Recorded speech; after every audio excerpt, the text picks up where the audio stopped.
We got the surprise. We woke up one morning, and when I got up in the bedroom, it was basically like wet, soggy grass. Who has to go into their attic to shovel snow out of the attic? Who? These people do.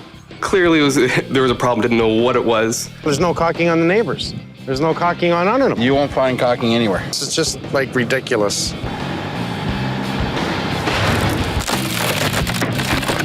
Every step along the way, they just said, not responsible. You know what I would have said?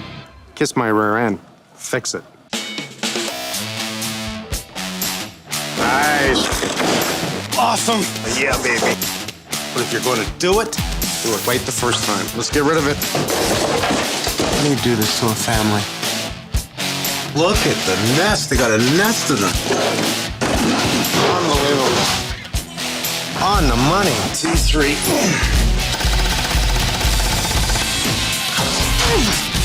My hero! Perfect. Thank you guys. You like it? Oh, do I ever?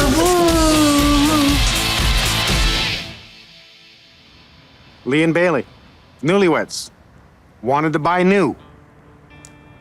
Kind of makes sense. You know, the idea to buy new, that you're not going to have any problems. We moved here about 2 years ago. It's our second year here.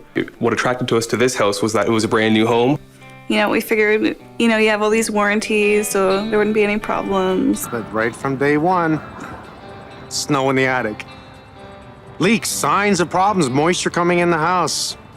Carpet's wet, one after the other. In the wintertime, basically got the surprise. We woke up one morning, and when I got up in the bedroom, it was basically like wet, soggy grass. Clearly, there was a problem. Didn't know what it was. They bring in the site superintendent in the area that's probably still working here while the houses are being complete. He brings them over a ladder, tells them to go up on the roof and shovel off the roof. The back side of the house, it was just a sheet of ice all the way down, and that's where he wanted me to go down. And the front side was ice and snow built up. It's like 30 feet to go down to the end. So he wanted me to go down that ice, and it's like this steep. And that's what he suggested. And he was dead serious, and he actually went to go get me the ladder so I could do it. So then I said, you know what, hold on. This isn't right. Bailey? Yep. And Lee. Hey, Mike. Pleasure to meet you both. I'm sick and tired of hearing this, reading it in emails. Every single day that I'm at the office, it's there. New homes, new homes, new homes. It's leaking from the foundation. It's leaking from the roof. I have problems with the builder. They won't come back. We called them like 30 times and they never even answered the phone. And then when we finally did get a hold of them, they basically just laughed at us and says, well, it's your own home maintenance to shovel all the snow off your roof. Everyone's buying. Get in now. It's cheap. Buy now. Interest rates are low. Don't worry about the leaks. That's nothing. That's a maintenance issue. You can fix that. Yeah. How much have we been leaking here? Like every time it rains or winter or? All the time, really. We don't really notice it when it happens. We just see the stains all the time, which comes from Flat roof. porch. Yeah. Okay, so I'll have to Porch up take a top. look at that. So, yeah. Oh, you're gonna love it up there. Now there's problems on the floor. There's a problem on the wall. So I just looked up in the attic because it was in that room, and that's when we saw the snowbanks in our attic. You can see your flat roof. Is that a bathroom vent there in the corner? It's a third of one. It's kind of covered up. They went right over top of it, but yes, it is. So it doesn't work, obviously. Well, we just went in our attic and shoveled the snow and got it out of there. Then we had to put a shower curtain down just so when it did come in that it wouldn't, We got we smart could pick with up our the shower techniques. curtain. Yeah, we got the shower curtain so we could go up there and then get the shower curtain, bring it out of the attic, put it in the bathtub, and put it back up for the next day. Your flashing looks rather funny from here. Not one person, including the builder, the superintendent, new home warranty, all of them came to look at the house. They all came out front, or a couple of them at least, to get in the ladder, but no one went up there. We paid 2 different roofers to come, and we also paid the private inspector to come out. And the roofer that came out the second time to put those vents on fixed that. But he was actually laughing, and he actually said, do you have a camera I can have to go up here? And he took a bunch of pictures for me, which I have inside to show you. At the end of the day, we just wanted it fixed properly. Yeah. We didn't care how it got done. We didn't care, if we had to spend more money on it. We just didn't want the builder to come back and patch it up. We just wanted it done right. I like it. Well, we got the house painted about 4 months ago. which was great because it covered a lot of the problems too on the wall, the water. Love the deep brown right there. Yeah. Yeah. Death by chocolate. Death by chocolate. Love the vaulted ceiling. Very nice. Yeah, we've bought a big light for there. Okay, 3-bedroom, 1, 2, 3. So 3 bedrooms, 3 problems. Anywhere you want to start. 3 problems. Yeah. This is where we keep the ladder. So At least it's not in the closet. well, we keep it here because every couple days I come home from work and I'll just open it up. I keep the flashlight here too, so I can take a look and see if there's any snow up there and I have to get it out. When you buy a new house, what homeowner is going to go in the attic, look on the roof? They're not. They don't know about that. They have their own jobs to do. They're not builders. If they were, obviously the builder would have a hard time building their home, wouldn't they? Office? Yep, home office. Here's. You work from home? Okay, So you did have a lot of snow in the attic. Yeah, and this is about, I don't know how long after it actually snowed. This is just when I caught it. So this is after we saw the water damage, which means it's already melted quite a bit. So it was higher than that. And this is what you're gonna find on the roof. Has this been fixed at all? No. Where's this? Where's your finger pointing here? That is, I'll take you on the balcony. As you walk right in the front of the house, there's evidence of leaking right on the brick wall, right over the front door. That's bare wood. Look at this, it's just, One, that's supposed to be protected underneath this. This is a topping, it's not at the bottom, right? So it should have come up underneath the doorway. Then this comes up, and I'd like to see that underneath the doorway with a nice bead of some sort of rubberized caulking. Very, very sloppy. Now, we know the builder's the superintendent of the build, sees this. He knows what it is. I go up, I take a look on the flat roof. There's no flashing whatsoever at the door. It's improperly laid. The one membrane, that granulated layer, is not proper the way it's put down. There's no protection underneath it. It's not even caulked to the door. It's right there in front of you. They took the pictures, they showed everyone, and everyone does one of these. It's your problem.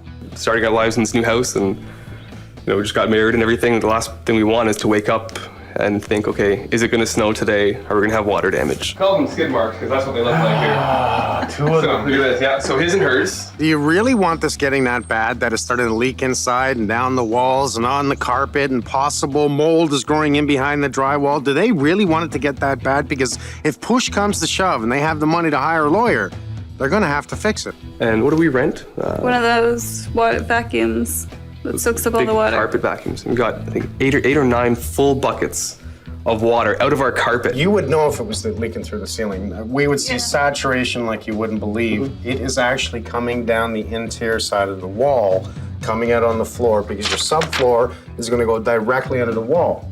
So it comes down the inside of the wall, across the floor, is being absorbed not only into the probably OSB sheathing, but also the carpet. Not a good sign. It's something we never expected ever to happen, that you'd have so many problems with a brand new house when you spend so much money. Where's the room over the garage? Here? Right here. This room gets very, very cold. In the winter, you have track pants and sweater because it gets so cold in here. It's unbelievable. I don't know if it's because of the garage or if it's coming through the windows. Every time I go into a new home, this is the coldest room in the house because the garage. minimum code doesn't work here. We're gonna come in, we're gonna pull down the ceiling, we're gonna close off the hot air vent that's in there, remove, more than likely there's an air return, which shouldn't be in there. We're gonna close it off, we're gonna thermal break it and re-drywall it. And they're gonna be the warmest people on the street in that room in this subdivision. Well, I'll tell you what, we're gonna make sure it's watertight. We're gonna make sure it's warm. I'm going to look into your garage. Obviously, I'm more than likely gonna take your ceiling down in your garage, do a thorough inspection, change it the way I always do, and fix your roof and your flashing, your shingles, and maybe I'll give you something even better since you've gone through all this hell. Maybe we'll give you a metal roof. How's that? Hey, All right, Good. don't Thanks a you lot, worry, Mike. man. I'm gonna take care of it. As usual. appreciate it. Give me a couple of days, I'll be back. There's a death trap I noticed on the other side here. That piece of wood, that's not doing anything. That's unacceptable because they made it unsafe for anyone who comes up here, including the homeowner. Do you not step on that? Now there's problems on the floor, there's a problem on the wall. So I just looked up in the attic because it was in that room. And that's when we saw the snowbanks. Not one person, including the builder, the superintendent, new home warranty, all of them came to look at the house. That's good. Got our material? That's the way to do it. Bring everything in. The bin should be here in about, I don't know, 15 minutes. Okay. So we'll just make up a plan. We're gonna take the rail out and go up on the flat roof. Yeah. Can we protect that flashing somehow? We're gonna get some tarps. So we're using a metal roof? Steel roof, yeah. And we're, I always say metal, steel roof. Yeah. So what is it actually? Steel, aluminum? It's galvalumen on the back. Galvaluminum. And steel with a stone coating. So it's galvanized aluminum on the back? Yes. The steel coating on the top? That's correct. Okay.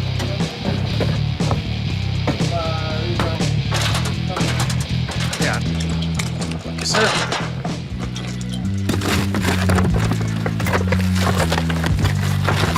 No caulking, eh? No caulking. Just exposed nails. But it's not a flapper vent. It's just a regular vent. They put it into a roof vent. It's not Yes. a proper exhaust vent. That's right. It's just a regular vent that they've hooked up the bathroom exhaust to. And you can even see the mildew. And that's the last thing we want to do is put a rain line so close to the side of it.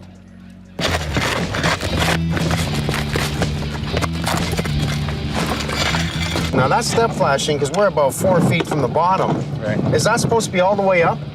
Yes. We must use step flashing and then a cap flashing. Yep. Counter flash. Okay, and obviously it stops right there. Yeah. What we'd like to see is ice and water. Even wrap before it that. up? Yeah, exactly. There's bare wood down there too. Notice when you're coming up the ladder. Well, there's no caulking on the neighbors. There's no caulking on under them. You won't find caulking anywhere. There's a death trap I noticed on the other side here. That piece of wood? Yeah. Did you see that? Yeah. That's scary. That doesn't make me feel good. Just be careful walking around this roof. It's 24-inch on center on the rafters, which I'm used to seeing. I hate it, but Got a clip down there. yeah, like that's gonna do anything. Because that's what they had a clip here, right? That's not doing anything. Do not step on that.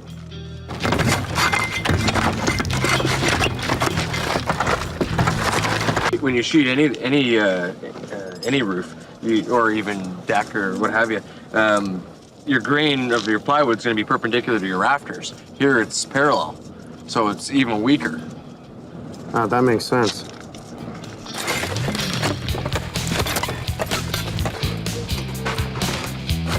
Rob called this one a death trap, the one that you could simply fall through. And I guess, in a way, they made sure that the one beside it here on this side was even worse. You know, to have the superintendent tell the guy to get up on the roof and shovel the snow off, can you imagine had he fallen through here? 3/8 sheeted plywood is weak in its beginning, and we changed that code back up to 1/2 inch because roofers were falling through. But put down this way, I heard one of the guys saying they're making us look bad. Now, these are pro roofers. It's not all the industry. It's a certain amount of people out there that just don't care. But this, that's unacceptable because they made it unsafe for anyone who comes up here, including the homeowner. Homeowners, stay off your roof.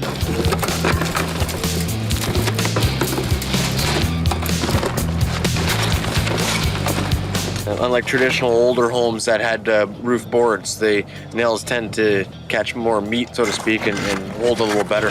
But with thin plywood like this, they tend to free up pretty easily. So it doesn't really take very long to strip a roof like this. We should get ready to plastic up all the stuff on the inside, especially the back wall. Make it neat, get it against there as much as possible. Yep. Clean and let's get ready to take the drywall down. We're going to hold off on the drywall until we have all the shingles in the bin, then we'll put the drywall on top. They'll separate it at the transfer station. I already got the okay. Okay. Excellent. Is there a spray foam issue? Money, Mark?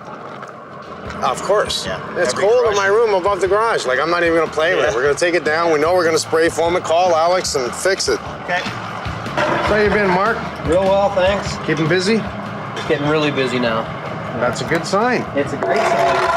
Hard to keep up. Hey, man, that's a good, so everything's picking up, is it? Everything's picking up.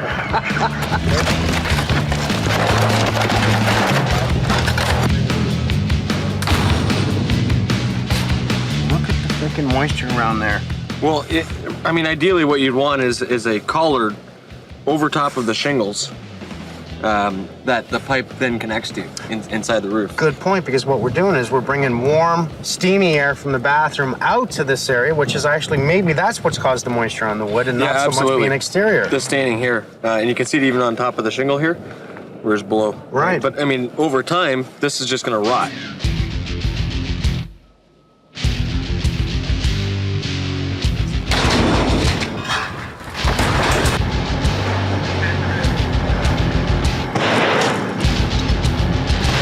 I got my new 5-point harness system on. This one here is probably electrical. It doesn't matter. It's 5-point. It's still safe. What I like about it's got the parachute. So like if I fall off, I just pull. I'll hit the ground before the chute comes out. You see the chute on the back? No? All right, so there's no chute. I'm just kidding. But it'd be cool if there was.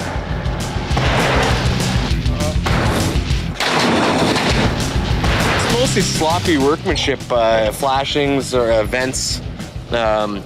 Vent locations, and unfortunately, like, roofers don't choose the vent locations. The framers will cut them as they're sheeting the roof. Man, I still want to know how the snow is coming in. You think it was the intake, it was pulling it in. Yeah, I think because of those vents being lower, it was definitely. And not to mention cheap vents. And cheap vents. We talked about this yesterday. $21 for an expensive vent. $21. Versus $5, $6. So it's $100 for your roof. $100 for way better vents. You're not going to be taking snow out of your attic. And then install it right, of course. Take it down, pull the wires.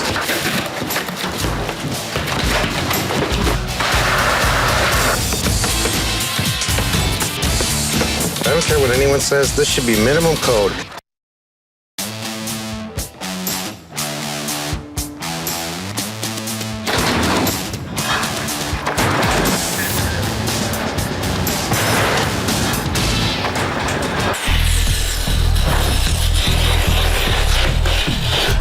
Take it down, pull the wires.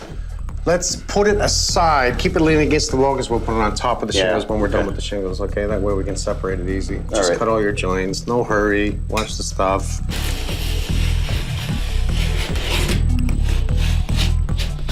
What's your name? Pinky. Pinky? Hi. I like the hair short and everything, but you're not Pinky, I know. Are we Blackie today? Yeah, I'm Mike. I guess so. Nice Hi, to nice meet to you. meet you. I like hiring more women, so. It's the hair color of the week. Actually looks good.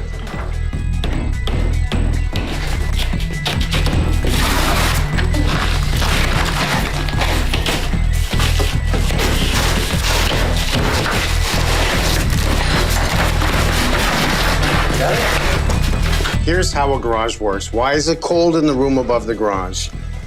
There's our floor joist. We can see our floor joist right up above, 2x8 spanned across to the other side, load-bearing wall here, load-bearing wall on the outside. Lower the ceiling, so they go to the extreme of putting up a 2x4, lower ceiling, building it all. Vapor barrier, minimum code says vapor barrier on the warm side. So this is now the warm side, and the insulation goes in here, making that R value, that resistance, that baffle. The vapor barrier is supposed to stop airflow. They did actually do a half-decent job, but how does it stop airflow when it's not 100% continuous? It's not. Air's gonna get up. Yeah, I'm getting There you go. Very nice. But what is really stopping the cold air from getting in? Let's think about this. Garage door, it's not a thermal door. This room is not a heated room. It's a cold room in the winter, so that cold wants to drive through. It's much easier to get up here, not to mention the front part of the house.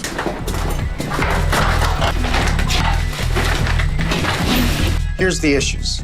Someone's run a cable line in the corner. I see a hole in the ceiling. So what happens when your car comes in? You start your car, you drive in. What do we have?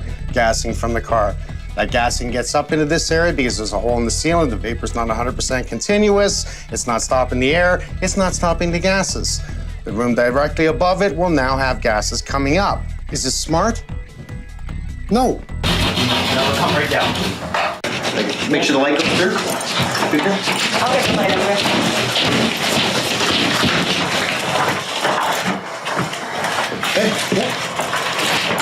It's all yours.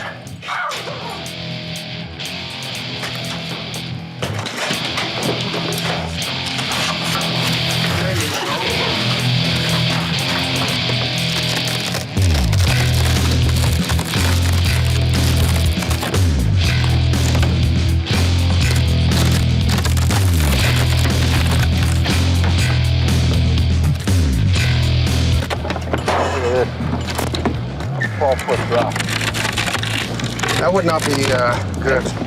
They just scabbed these onto the sides. So That's even worse. even worse.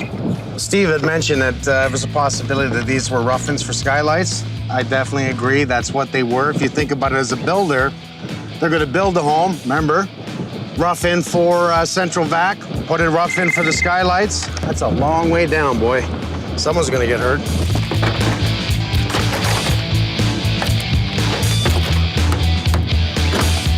Now, I'm just going to have Damon go get some 2x4s and we'll take these off and we'll glue it and screw it and nail it.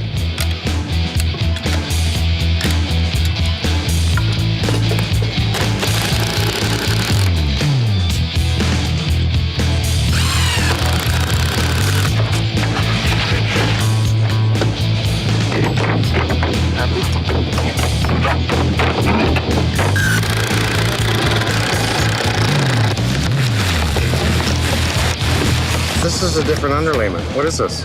It's the next generation of underlayments. It's waterproof, 15 times stronger than felt. And as far as I'm concerned, the most important thing about it is it's got a skid-resistant coating on it, wet or dry. So when we're on it, we won't slip. We're safer.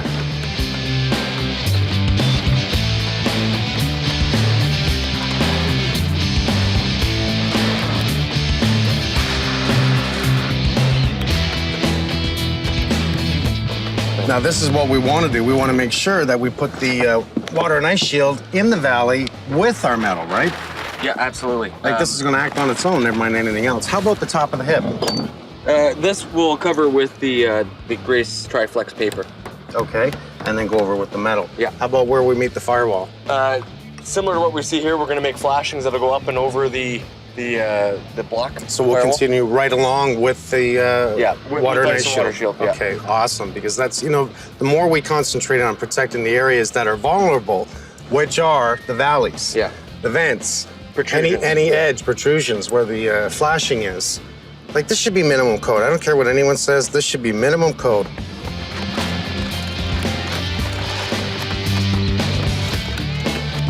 How about the vents? These vents, this is where the homeowners had the issues of the snow blowing in.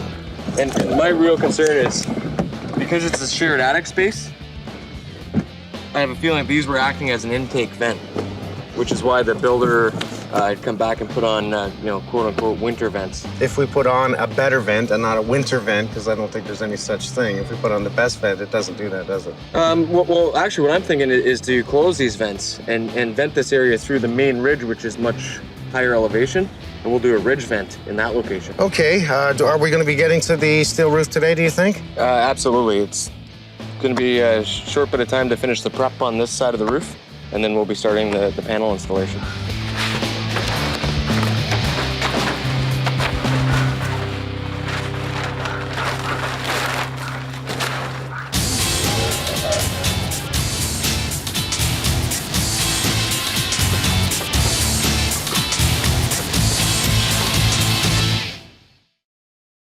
Every step along the way, they just said, not responsible. We've had snow in the attic, we've had leaks from front, back, middle. So we have issues. We got, I think, eight or nine full buckets of water out of our carpet. Very, very sloppy. Yep.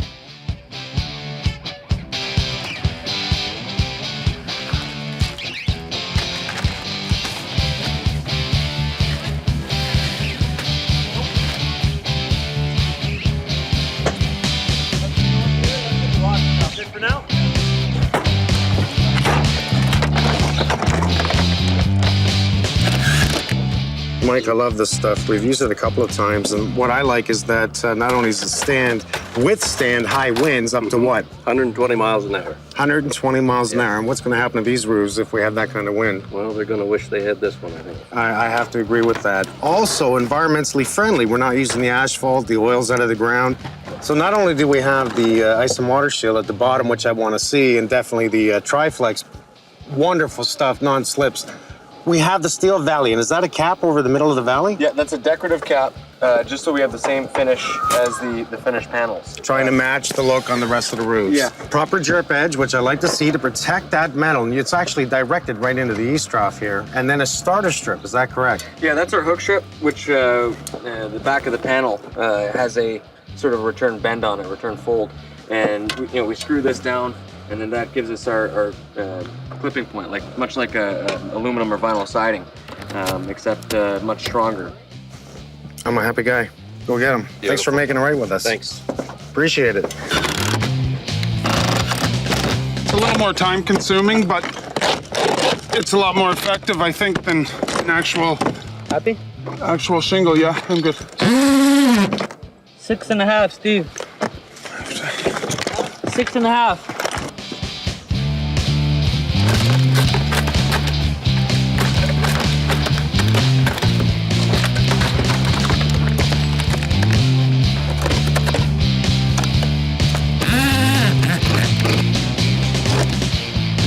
You know, when you're talking about products, this is expensive. You know, what is expensive? You know, if it's 2 to 3 times more expensive than the crappy old roof over there, is it worth spending the money? This is another reason why it costs more money. This is one piece of metal that has been bent to give you the rib, 1 rib, 2 ribs, center rib, and 2 on the other side. So this is the valley itself. Impossible to allow water to drive down from one side to the other because it stops it at this side. So our steel shingles go in this area and then it's capped off across the middle here. Not only does it look good, but it does exactly what it's supposed to do, control water. Great stuff. What did they do with this hole? They just had a piece jammed up in there. Of insulation? Yep. So there's the cold zone, because that's that little attic out front. Right. And they had a little piece just stuffed in here? They just stuffed it right in there. So how do you make that a conditioned warm zone when you have cold air coming in? Yeah. Any vapor barrier? No. But they did have vapor barrier here, remember? On the bottom? Yeah. But they need vapor barrier to go across the front as well. Right. And they didn't? Nope.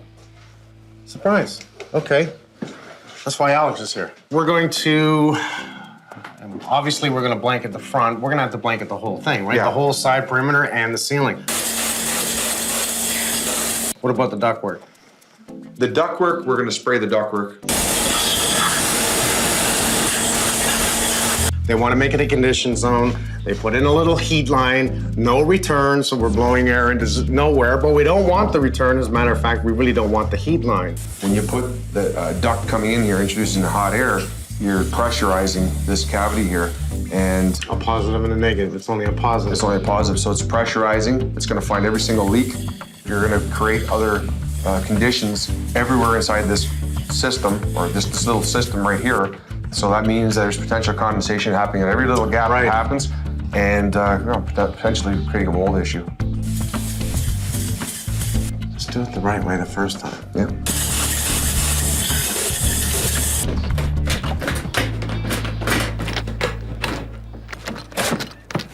So with this roof system, wherever we have a penetration to the roof, such as a stack vent or an exhaust vent in this case, we need to use an underpan system, which I'm going to seal our collar to. And then what that does is allow any moisture, warm air out of this pipe out on top of the roof system. This flange, this panel is actually going to hook in over top of these panels. So once this panel is installed with the collar and sealed, we can bring our stone coated panel with a proper vent in over top, and then that'll breathe nicely out to the outside and not have any moisture issues affecting the plywood like we saw earlier.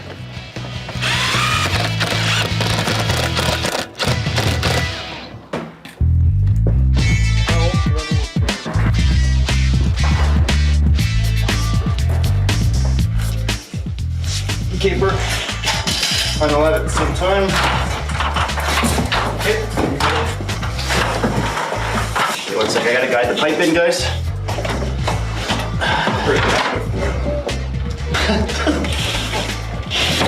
Okay. Nice fit. Good? Yep.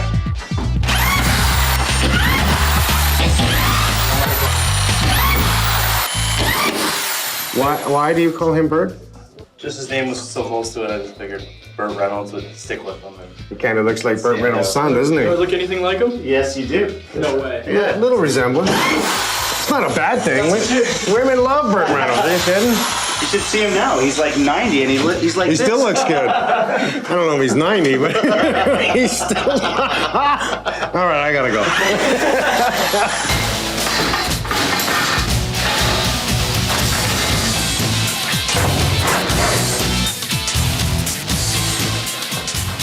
That's sexy.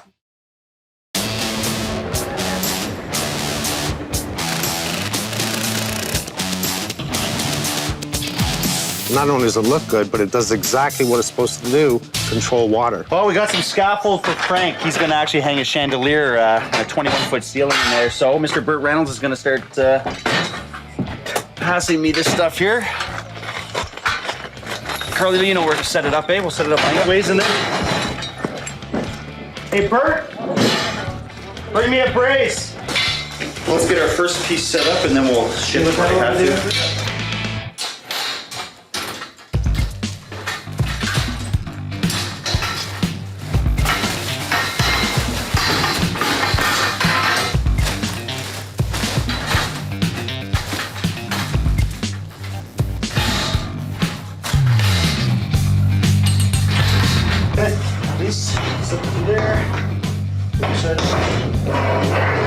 There you go. Okay, pass me another plank, please.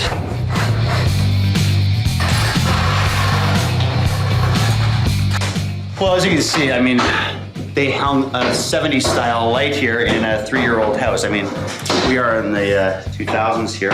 We should have a light that sort of matches the era. This really doesn't. This is like something out of my childhood or something. So they picked a nice chandelier, and we have Frank in today. He's gonna actually install this for us. So we're just making Frank's life a little easier. It's going well. We got about 2/3 of the backside closed off. Pretty much all of the front closed off. A little more time. We'll be on to the flashing work, which is sort of the finishing touch.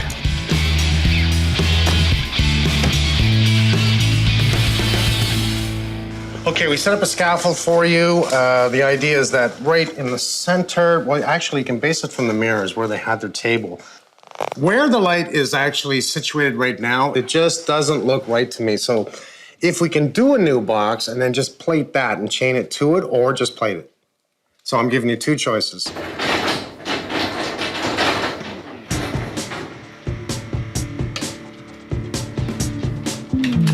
What we see here is obviously there's nothing above the box here. I can get my screwdriver right in that hole, straight up. And when I shake on the box here, there's obviously movement. You can see that better like that. So this box isn't supported. It should have been, definitely, but it hasn't been. So what we'll do is we'll go into the attic, and right now I should have a joist sitting right here. So either I'm gonna use the retro box or just support it by putting in a piece of wood right across the top. So I've got something to screw into, and this box can hang on to something. Into the attic we go.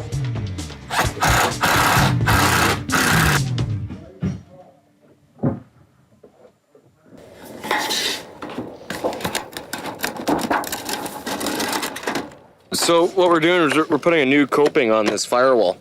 The original one never had any locks, locks being this folded portion of the sheet metal.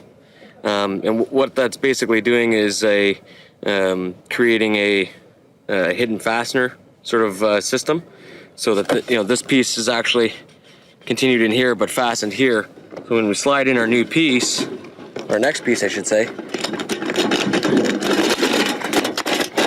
the fastener is hidden, covered from weather. The piece can't blow off. A little more professional way of doing it, as opposed to the last pieces, which were just overlapped and caulked and nailed to the top. All potential leaks.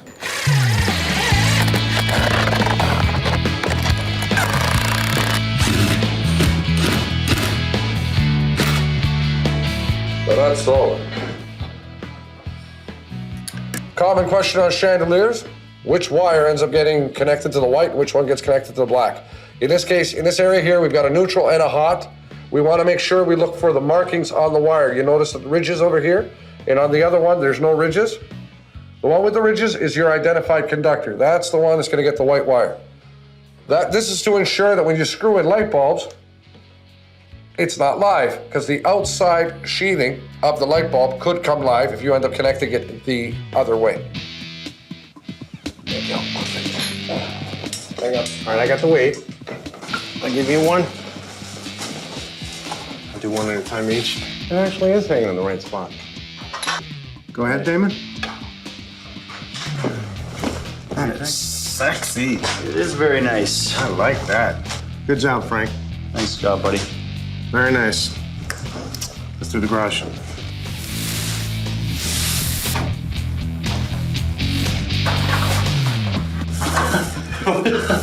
You do. You're not making this easy. I'm gonna get your hair next. Oh my God. Are you kidding me?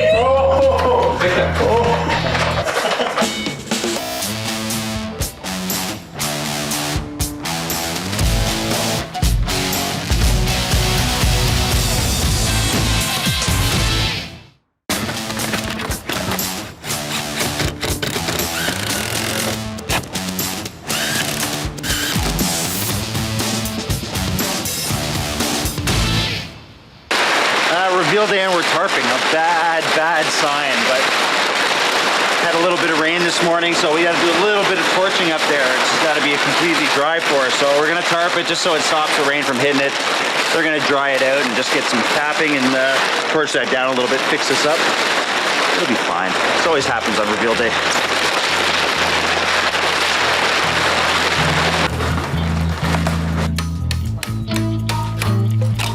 We're seeing the same sort of sloppy workmanship in this area. I mean, this isn't bonded. You know, they torched right to the wood. There's nothing in under the sill. We're actually looking at exposed wood. That's the way they left it. What are you proposing to do to fix it? Well, this we can get back down. We'll nail it down in tight, Yeah. and we'll put a piece of metal in underneath the door, and then, you know, obviously have caulking all around our perimeter here. Are we gonna go over the roof at all? Or you're happy with this? This I'm like. I mean, for the feel of the roof, I'm okay with. We're gonna check the seams, make sure there's no, you know, open spots in the seams. Okay. We're gonna address obviously the perimeter issues. Flashing? New flashing. Okay. We're gonna chisel out this regular flashing that's sort of beat and weathered anyway. And we'll put a full counter flashing down the roof line. Okay. Well, if anyone can do it, I know you can do it. I'm gonna go up into the attic. Just take a quick look. So, you know, we can see why we had a bit of leaking, staining down below. They'd gone to the care of priming the brick, but, you know, there's not much primer on this surface. And the sheen, the skin is sort of still on the membrane, so they didn't put a lot of heat on the membrane to get it to stick to the masonry. So what we're gonna do is we're gonna reseal these edges to the wall, and then replace a flashing here to cover over top of this membrane. If they took a little bit more time, it wouldn't have been a problem. They wouldn't have had an issue here at all.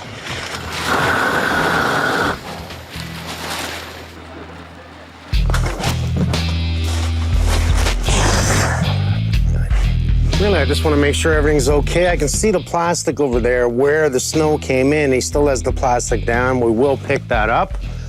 We see a proper seal here, wrap around the ductwork, which is our bathroom exhaust. It wasn't easy for me to get up here. Can you imagine the homeowner? I'm used to this. Like I can come up here and walk in here because I know where the structured beams are. Everything else looks fine. It's raining out. There is no signs of water coming in, which means we've done our job. You gotta go up into your attic, he tells them. You gotta go up into your attic. You gotta take the snow out. You gotta go up on your roof. You gotta be kidding me. Telling them to come up here like this, that's a little ludicrous. What if he falls through? What if he damages the ceiling? What if he hurts himself? What if he falls on his head? Never mind on the roof. Hey, Damon, grab me a rake, please, a fan rake or something, see if you can find from the garage. Thank you. So we want to make sure that we're breathing from both front and back to the house, pulling in that fresh air, exhausting it through the top, and we couldn't get any better by doing a ridge vent. Thanks, Damon. All right. Well, the whole idea is you don't want to be up in the attic. You don't want to disrupt all the insulation. You shouldn't be up here. That's just the bottom line. This is not an area for homeowners to come and play, kids. Unless you want to come through your ceiling. That's good.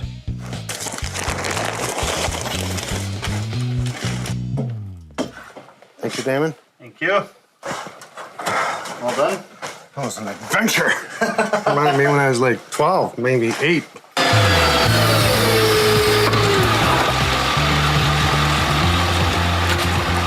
Okay, 1 hour. We'll do a quick little cleanup. How long for the rails?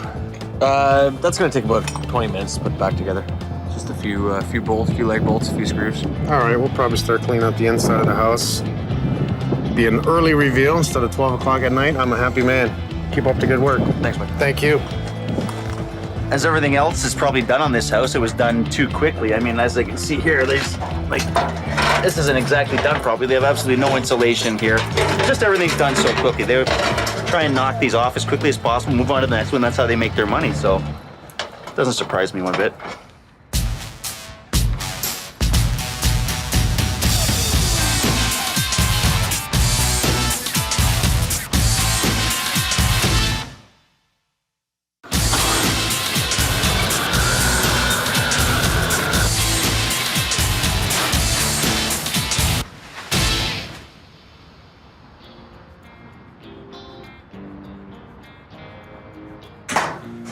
Hey guys, how many emails have I received on my roof is leaking on my brand new house?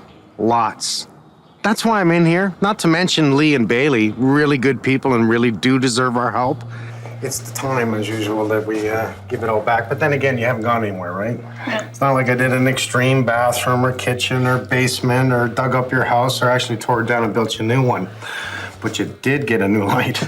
Now, I brought in Frank because we checked to see if the light was already secured. It was not, so not properly secured for a big hanging light like this, so we made it secure. They should have done it. That's the builder. It's a real shame it's got to come to this. Lee and Bailey bought the house because it was new. They didn't want maintenance issues. They didn't want problems. They're terrified about buying an older house that someone has renovated and something's wrong with it. It's the worrying of, what am I going to come home to when I come home from work today? Like, are we going to have water damage? Are we going to have whatever? Do I have to wear track pants and a sweater in my office because it's freezing in there? The part that really got on my nerves is how the superintendent of the build site, the guy that oversees all the builders, brought over a ladder, directed him to go on the roof, get a shovel, and pull the snow off the roof so it didn't go inside the attic. It's a maintenance issue.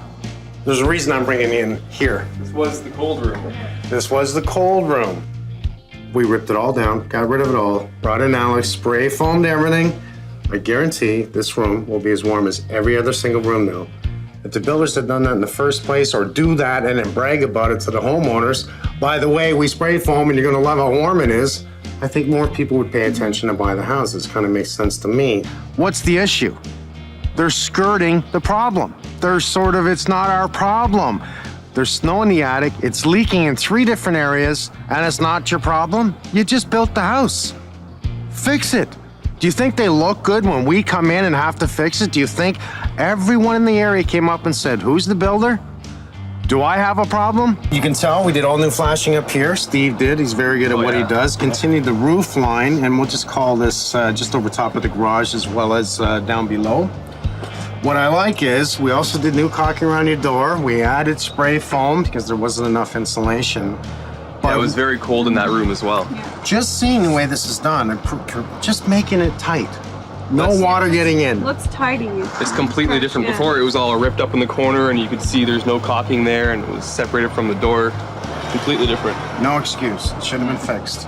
The higher roof vents were pulling air out. And because the lower vents were in the wrong location, it was pulling air in. And as it pulls air in, it will pull that fine snow dust inside the attic, enough to build it up into a pile on top of the insulation. I noticed on the weekend when I was looking at it that we don't have vents like everybody else does. So I was hoping you didn't forget, but I had a feeling there's more to the story. They're all gone now. You can see we have a proper vent there, right there, and that's for your bathroom. So that's not properly exhausted, not into a roof vent, but into a breathable, proper vent. We've given you from one side of the other to the other side of the house, and you really can't see it from here. It is a breathable ridge vent. In the ridge vent is a filtered fabric, and what that does is stops bees, critters, anything from getting in, including the snow in the winter. What I love most, it is the highest point of airflow. Allows the fresh air to come in from the bottom, your soffit, the lowest point, pulling it all the way up to the highest point where hot air rises and allowing it to escape. You cannot get better than this. Everyone recommended to Lee and Bailey, sell the house, get out, pass it on to someone else. But they didn't. They wanted to solve the problem. Good for them.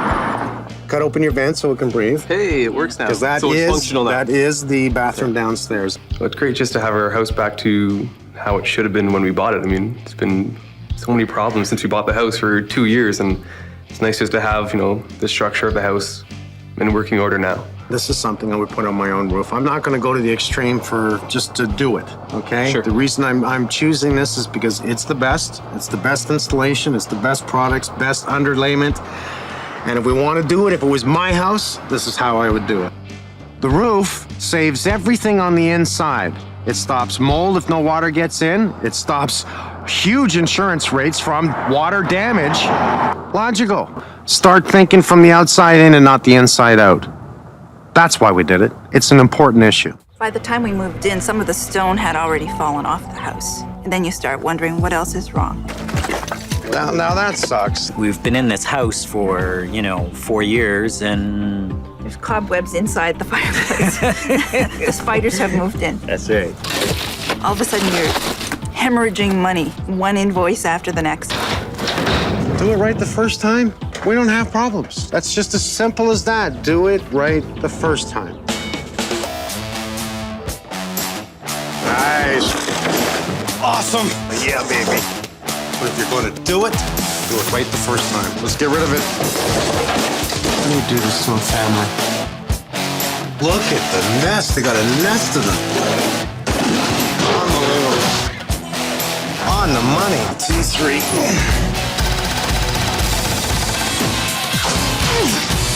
My hero! Perfect. Thank you, guys. You like it? Oh, do I ever? Woo.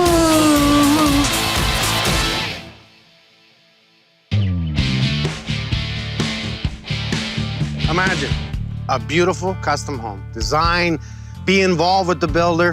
How many times I gotta hear this? We wanna build a better home for the rest of our lives. We love the area.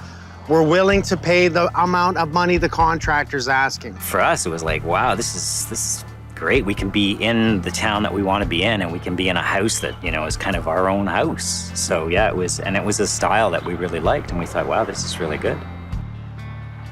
The contract was for $285, and then they were broken down into sort of payments of like $40,000, $30,000. One was once the kitchen was installed. Once the kitchen was installed, once the stonework was done. Oh, what a nice day.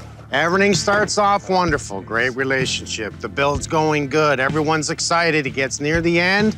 We want more money. We start getting all these invoices, and they're like, how's that possible? That was fast. Adele, nice to see you again. Hey, Mike. Walter. The siding went on the house. Giant. I think that was the biggest invoice. Yeah, Like on that top was of what ridiculous. was included in the contract. It was ridiculous. It was like 3 times the cost of the allowance. The allowance. This is gorgeous. I'm seeing great finishing. There are no cracks whatsoever in the ceiling. Open concept. I love the kitchen. Yep. All we wanted to do was build a house, and we had a contract and we had a price, and it was agreed that if anything was over, we discuss it first and sign off and approve it, and it didn't work that way. And I don't see anything that's really a problem other than minimum code violations, right? Fireplace cannot be used. The brick on the outside is not only not finished, it's falling off. Yeah, it falls off regularly. The builder put a lien on our house, $69,000. And I was like, When the lien was placed, he was still working on the house. yeah. We weren't even finished up. He was still sending invoices, so he Yeah. had just kind of guessed with that number, I guess. Yeah, I don't know how he figured that number out. It's like he hadn't even finished the work. What the hell's going on here? We have government inspections and then we have new home warranty. What happened with that? Well, home warranty just didn't come to the table because we didn't pay the builder. The term, they said, you have received a benefit, so if you've got problems with the house, you should just fix them yourself. And because we But you can't pay the builder if things are outstanding in code. we had to prove that the builder paid his suppliers. I mean, how ridiculous is that? You can't do that. We have a business to run. We have a life. We spent so much time and effort trying to track things down, get prices on things. You can't do that. I mean, you can't live a life. Nothing gets done, the job gets stopped, nobody wants to do anything. That includes the government, the new home warranty, nobody, because there's a lien. Now there's also lawyers involved. Nobody wants to be part of this. Like, it took forever to get a letter answered. It would take like a month. And I'm like, it's a letter. You send it, you get it back. What's the big deal? How much in legal fees, by the way? I don't know if I want to say. It's embarrassing how much. Don't be embarrassed. You know, this guy should be ashamed of himself. That's all I can say. Well, it's more than the lien. I mean, it was basically our life savings. We had to go into our life savings. So you won, but you lost. Well. But you didn't even win. It doesn't matter, you didn't win. It's not done. No, we're just the permit's got to be still open, and I'm going to check. Yeah. The problem here that I see is there's no enforcement. No one has stepped up to the plate and said, get your butt back in this house, finish it, fix it, and then you'll get your money. No one. Let's go outside. Okay. I'm sorry, I'm just getting a little frustrated here. Where's your step? Well, I don't know. Well, They didn't put it in. We don't have a step. They settled. They're not allowed to talk. But the house isn't fixed. The house isn't done. Once again, we come in. That exhaust for your fireplace needs to be a minimum of 15 feet away from this. You know, I don't know anything about fireplaces, right? I would hope that the builder would, or whoever installed the gas fireplace knew about that, but the meter's right directly below the vent. This is a regulator, and what happens is the pressure underground will be more than the pressure that comes into the house. So the regulator, much like a breathing apparatus for a diver that goes underwater, regulates that pressure coming into your home. Right. This is what I'd like to call a purge valve. Now, it's not really a purge valve, much like diving, but if the gas ever is pushed too much, it will release some gas. That's why that's got to be at least 15 feet away. That's a hot exhaust coming out from the fireplace. I mean, we shut it off, but then to actually get it done or fixed or do something about it, nobody was taking the responsibility on it. This top cap they've used, they just did a mortar fill. And what happens is when rain penetrates that area, runs down the siding onto this point, it can easily get in behind the walls. So now I'm worried about moisture. But what I do see is that we do have a concrete board right in this area. Yep. If water gets in behind it, it freezes, it will push it and break it off. I'm seeing a crack over top of the window, right across here. Because we had the brochures and all the manuals about how it's supposed to be installed and all that, we looked at that, and they weren't doing it the way, you know, it was indicated that how they were supposed to actually apply the stone. More cracks. As we continue, we're gonna see more. All the way around the house, right? Yep. Another crack. Yep. Here, it's fallen out. Oh yeah, that's like, yep, there you go. He assured us that it was being applied in a sealant whatsoever. proper manner and that it would hold up over time. Right. Nothing to worry about. Nothing to worry about. Very sloppy. I mean, it's a nice stone. There's nothing wrong with the stone. And we like the stone, but It's got to be installed correctly, too. And we gave him the this is the thing, we gave him the instructions. Did he read them? No. It's kind of a dream, and you have this ideal about how it's going to go, and it's this great, you know, thing that's going to happen, and you're going to get the house you want, and you've got a budget, and you're going to work within it, and you've got good people there, you think, and you know that you're going to have sort of your dream. And well, what they don't tell you is that the dream can turn into a nightmare very, very quickly. I've seen enough. Yeah. I'm just gonna get all the right people together. Obviously, tomorrow when I come back in and I start ripping down, I can only cross my fingers and hope to hell that we have no moisture issues. And behind that, we're gonna bring in the right people, the right products. I'll go through your house. I'm gonna see what I can do with your roof. I'm gonna fix your fireplace so you can use it again. Having the Holmes group here is like, well, I don't know how to explain it, but it's kind of like somebody's here to actually make a difference, to Something positive is going to happen, whereas everything had gone wrong. Everything had in the gone past. wrong. Nobody was here to help. Nobody was willing to step up. I mean, nobody. What's the issue? It's way too heavy to be held up by 15 nails. Yeah. That's the issue.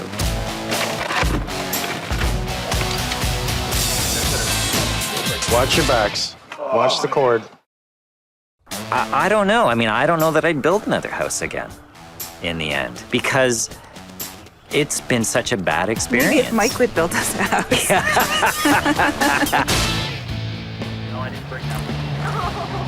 We have to remove the brick because the brick is very poor. I'm worried about moisture has gotten in behind it. It's a great product, very poor installation. The major problem is the gas meter, and it's not the gas meter's fault. What we have up there? Ah, vent. Fireplace. Is that the fireplace? Yeah, now, is that too high by chance? I'd say. So it's too close to the soffit? Yeah. The answer is yes. So we have to move it. Do we have a choice where we can move it? No, we're gonna try and just lower it down at the proper height. Problem is that it has to be 15 feet minimum away from the gas meter. Right. The gas company came in and said, sorry, you cannot use it. They shut it down. But they're stepping up, they're helping us. We're gonna move the meter over to that location, which is enough away from the windows. Everything's measured out. We need to have, he marked it, 2 feet deep, right from this point, right over to, so we're digging the white line, okay? So right to the foundation. Right to the foundation. At this point here, we are approximately 30 inches to 32 inches deep for the line. Here is the gas line. Yeah. That shovel will pierce it, so we need to be very careful. Who wants a shovel? I'll shovel. Okay, Right here. You see that? I got a shovel already. All right, you two are shoveling.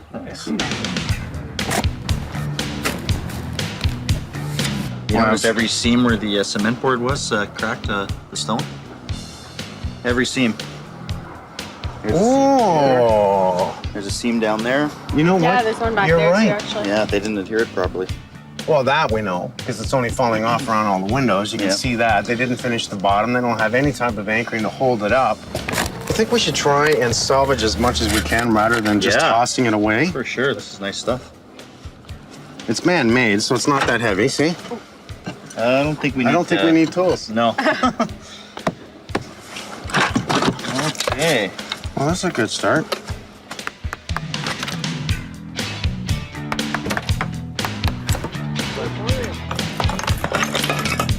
Rock and roll. Let's hit this one area, get it all off, pull off this concrete board and see how possibly we can pull the whole board off on the next section. Look at that whole piece is moving. Okay, go ahead. Now that sucks. That really sucks. Holy mama! This is a joke. That's a joke. I'm sorry, that is a total joke. How heavy is this? Like, that is really, really heavy. 300-400 pounds, I'd say. What do we have? 1, 2, 3, 4, 5. So times 3, 15. So about 15 nails holding that. Always a matter of time before this actually sheared right off. It's a shame because what we are seeing is good products. We see the hardy board, we see the concrete board, we see proper seal with the tar paper. It would have been nice to see a tie par, but at least the tar paper's in. A nice adherence within the stone to the concrete board. The problem is the concrete board. Yeah. It's not adhered to the wall. Yeah. Strong enough. That's a lot of weight. No kidding.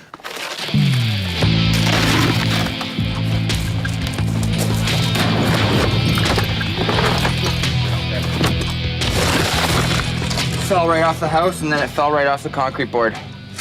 Shoddy. Dave, when he did the check for the gas line, said we were about 34 inches. Now, it may have been at this point, and I believe it travels uphill since the grade comes up. But we haven't found it yet, and we're about 45 inches down. Hard ground, you liking this? No, not really. Lots of rocks. Well, we'll keep digging until we hit it. We know we're fairly deep here. We know it's about 24 inches deep here, so I'll dig back. Just keep working our way down till we find it, and then keep digging. Get off.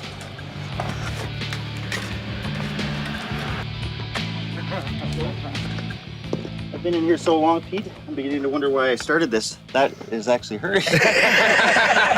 Welcome back. I just I have to find it. That was Pete. I don't think I've ever had the boss give me a wedgie before.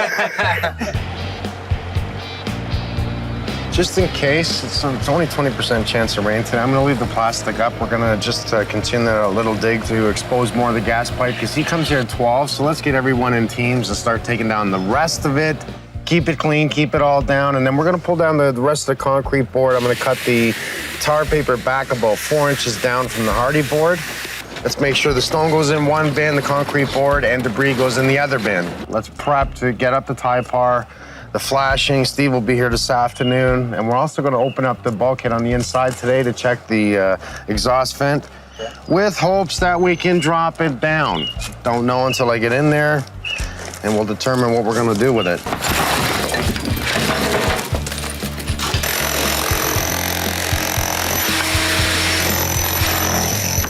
We see the efflorescence buildup and all the stains that shows the moisture, but what other indication here tells us that we've had moisture in behind the stone? Look at the nails. Okay, we had tar paper up here. Nails, that means the moisture got behind the tar paper. Nails are rusted. Rusting, rusting, rusting, rusting, signs of water. This whole area right here has now been molded. Why has it been molded? Once again, here's pipe sticking out of the wall. No caulking, no spray foam, no nothing. I think what we're gonna do is do some caulking on the outside and spray foam from the inside. This is an area that's obviously the rain's penetrated, gotten in, and molded the area. Don't use drywall on the outside of the house. Don't use it. It has penetrated the drywall, not only on the front, but in behind it, and has molded up the surface. Now, this paper here is just a building wrap. What it does is protects that bottom rim plate. This is the rim plate. This is where our floor structure is. Comes up underneath it. There's a sill gasket underneath it. Should be. I did see it on the other side. And they'll wrap that up and bring it back in to protect the rim plate. That's major structure. If that's building mold, it's not the paper itself because this paper doesn't mold. The paper on the drywall does. So we have it molding on the outside and on the inside because it's penetrated right through. Out of sight, out of mind? I don't think so. Take it down.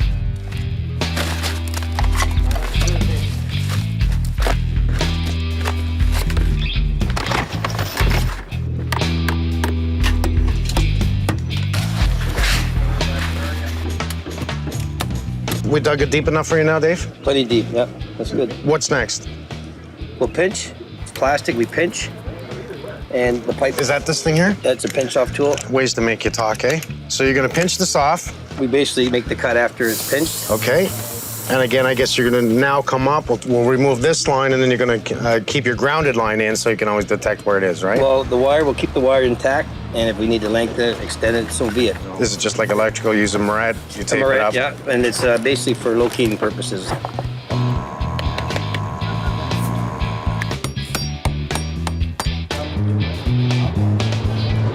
in the babbling brook here, there's nice fresh water. Probably got a lot of fish down here. We could bring our rods over, maybe catch some lunch. Be good. One thing leads to another. Now, he's your brother-in-law, right? Yeah, Walter, yeah. Okay. But they were heartbroken in this house. It was like they moved in and I'd come down here and they'd be crying. And, you know, and it took the whole joy out of the whole thing. They were so excited. You know, it's a beautiful home. Yeah. But there's a few mistakes. Oh, boy. And the few mistakes.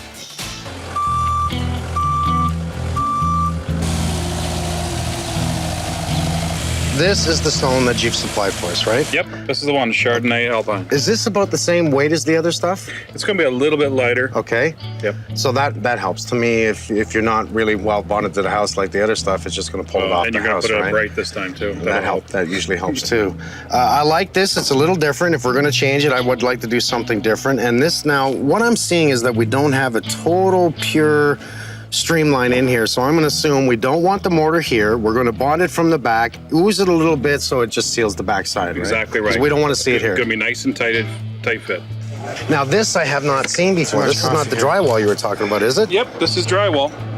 DRI wall. Yeah, I was gonna say it's not drywall. No, it's not drywall. But what I like about it, that's not metal. That's No, it's just like a gnarly plastic product, and it gives you that barrier, airspace in the back. So if there's any moisture does get in the wall, it has a way of drying out this way. We're now going to put this on the wall, obviously mesh side to the wall, stapled. Right. Yep, just staple it on. Put up the mesh, shingle nails. Shingle nails, the hole on the left. Recommended what length? You just want to penetrate the studs. So if you're about 1 inch, 3/4, 2 inches, you'll be fine. Oh, see, I'm happier. The longer the better because I want it in there. I don't want to just touch it. So that's good. Once we're at that, we'll put up our first sparge coat. Yep. 1 or 2? 1. Just 1, and you want to make sure it's rough. You don't want a nice smooth coat. So it grabs it when we put we're on going our to second. scratch it. So make sure it's nice and rough, and then we get a good bond to it.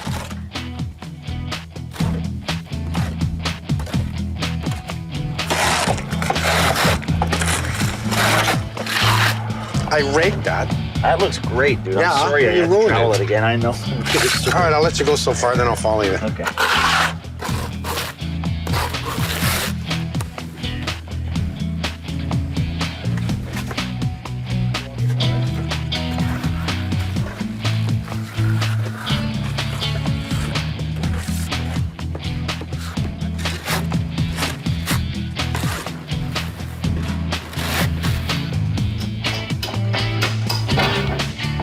I got to take everything out. Why? What happened? Oh, you got to work your way back All the again. way back. Oh, it's not as simple as tying in. No. Sorry. No problem. Okay. Everything's going to come out. We'll just drill another hole. How long will this take? We're down now. The gas is all done on the outside and moved. Yeah. So how long to be back up again? For me, a couple hours. Okay, that's not 2-3 bad. hours. Do we have any issues? Because I noticed it flew through the floor joist. We're not going to come down, over, and out, correct? Or are you going to come this way, back up? This way. And I'll be up above the. If they ever want to finish the I would the prefer you basement, did. I would prefer you did. We don't want to see it come down, and if anything, the gas lines should be up in the floor joist. So I thank you for that. It's gonna take about 3 days, I figure. 3 days, not bad. So you'll start at the bottom, work your way up, stop, then put the sill in, then work to the sill. That's Now right. we have corner caps, right? That's right. So these corner caps will go right from top to bottom, and then we'll bring our stone to the corner cap? That's right. Okay, good. I check the first course so it's nice and level, and then the stones that go on top of it are gonna rest on the first course. So the first course is the most important one.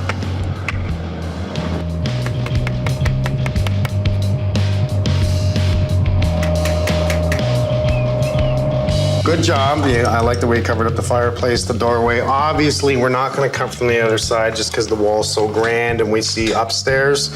We'll take the kitchen side, take a look to see what we're finding. My hope is we can get that line down to at least 18 inches that we want that exhaust away from the soffit, that we can drop that line down.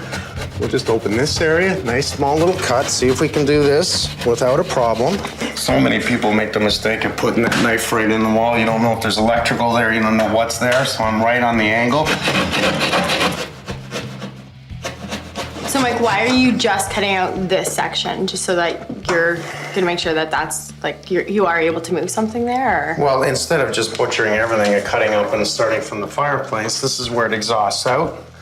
So let's start where it comes out of the house to see, and if there's a header over this door, to see if we can see everything in here. Our void's nice and thick here. So just by cutting this open, tells us where to go next. Okay, here's stupidity for you. Total stupidity.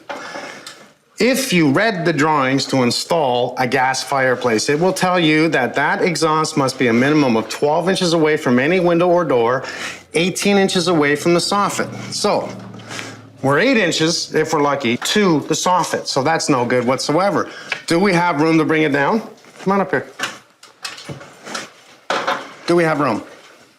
Yeah. Tons of room. We have total enough clearance to drop this down 10 inches, which is what we need. Easy, 10 inches. What do we see wrong here? Insulation. Around that? What insulation is there? Oh, pink? It's not fire rated. No. Are we allowed to put insulation around this pipe? I don't know, I've never done that, but I'm assuming not. No. Can you put rock salt? Could you put something like that? Must be a fire rated insulation right now. We know that's Roxel, right? So Yeah. the safe and sound or the safe Yeah. fire rated, that is totally not allowed. Cut that very gentle, please.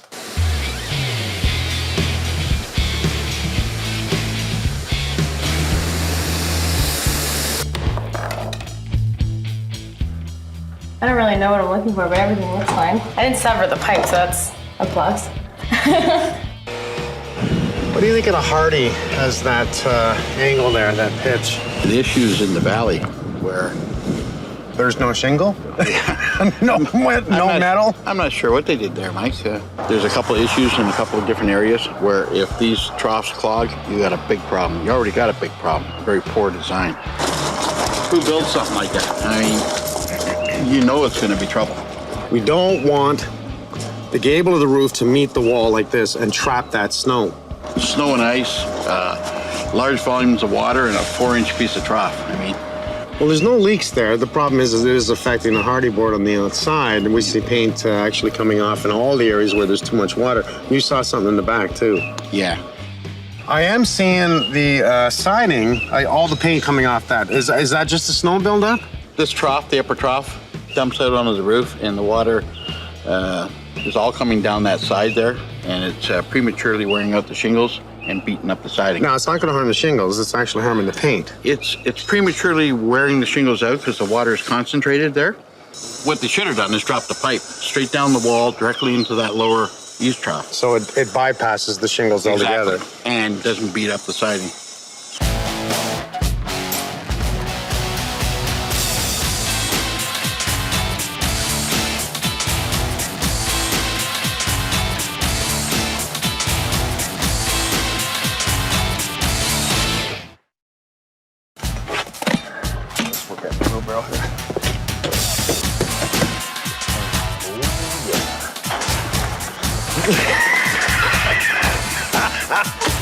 You're in! Del Walter, I just thought I'd take you around for a little walk and talk about what I found, what we're going to do about it, and this is always the part where I'm letting you know what was wrong. Obviously, we took down all the stone. As a matter of fact, it was too easy to take down the stone because what happened was all the cracks were where the joins of the concrete board was at. So there was too much flexibility in that, so that's where it cracked straight down. Right. Problem is that water was able to get in behind it. You had to look at the top sill cap where it's only mortar in between. Water will penetrate that area, get down in behind it, freeze, push. Now, these guys installed this when it was minus 21, am I correct? It was pretty cold. I don't know the temperature. But anything under minus. Sub-zero. Anything under minus is you must cover it up, you must heat it, and you must bring it to a minimum 5 degrees inside that, and maintain that for at least 48 hours. Yeah, that definitely didn't happen. Didn't happen. Well, proof's in the pudding. No wonder it came off so easy. We knew it was being applied wrong, and I mean, it should have been done a certain way, and seeing the way it should have been done, it really opened our eyes. I mean, really, yes, why on earth did he do it that way? Why would he put it up in a way that was bound to fail? So what we did is once we took it all off, we made sure that we cut the tar paper back probably about this much from the siding. We put down some Typar over top of that with flashing at the bottom, tuck tape all the seams. So our object is to make it breathable, not allow water to get in. That's the job of the Typar, is to make it breathable, but water does not penetrate it. Secondary, add another product that is called drywall, DRI. Okay, this product here, what it does is creates an air barrier in behind, mesh over top of that, scratch coat, which is exactly what you see here. So here's the scratch coat, and we brought in 3 pros that know how to do brick with their eyes closed. Wonderful. Brought in my roofing guys. So we did find a few issues. We can see the buildup. Actually, the paint is deteriorating off the hardy board. Now, why do you think the paint is coming off? Water pouring against it? That's the only thing I can think of. It's always moisture, right? So we've got water because what's happened is they had no downspout at that direction, which is driving the water back to the roof line, tearing it down the roof onto this east trough. Did you have any water pouring over top of the east trough? Oh, yeah. Oh, yeah, heavy rainfall. When it rained like heavy, it would just come pouring right over top. Let me tell you why. Your roof is such a nice pitch, which I like. I really do like it when you have a high pitch. It's about an 8/12 pitch. As it comes racing down that, we'll call it a hill, okay, the roof line, into the east trough, it goes down to you said it was a 2.5 inch by 2.5 inch downspout. So we have a very small hole in that east trough. Right. So in no time, the east trough fills. Oh, look at the difference of you. Oh, see the difference? Size of that. Yeah, that will control water, and that's exactly what we want to do. Hold a little bit more water. Yeah. You see the valley there?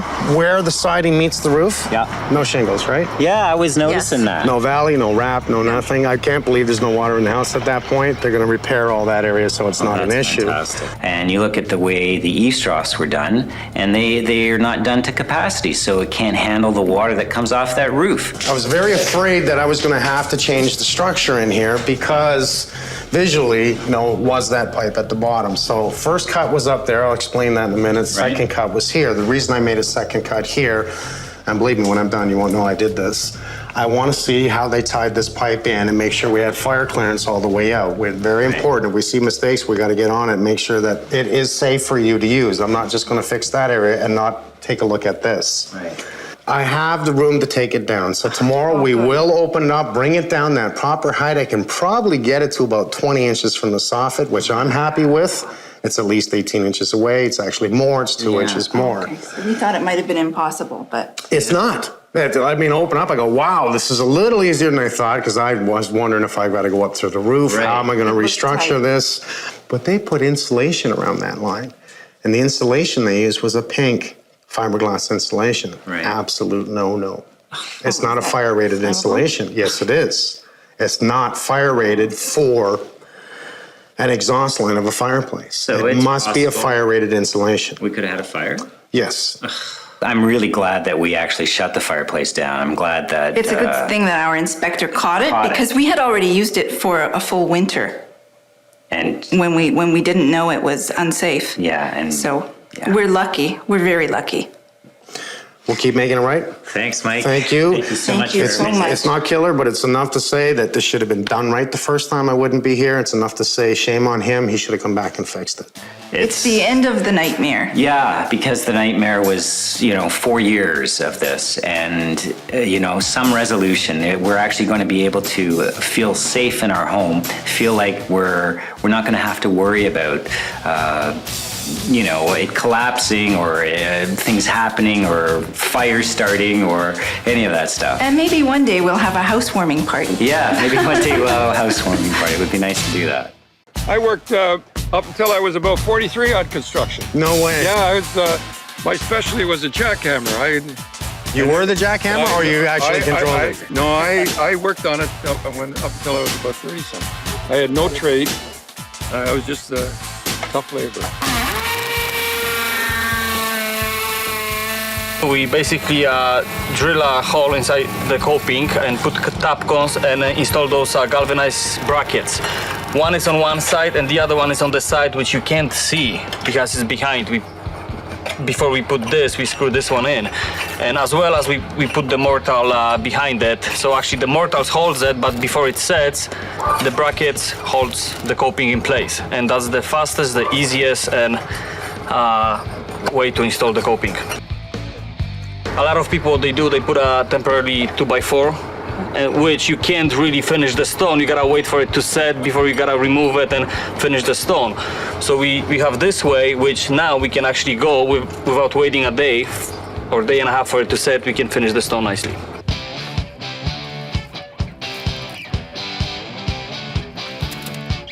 We have a couple of days left. We're just getting in the precast step. That should have been there in the first place. We'll make sure it's proper. We got the brick guys on the other side of the house working their way around. I'm feeling good about it. We just repaired the corner. This actually drove me insane that this corner snapped off. And the reason this snapped off is this column post went directly over foundation structure, and then they poured the concrete pad around it. With no rebar, no tie-in, that just broke off the corner. Fixing up the property, we actually added a couple of more shutters to the side of these windows, and one in the front because the homeowners made a request. We said, okay.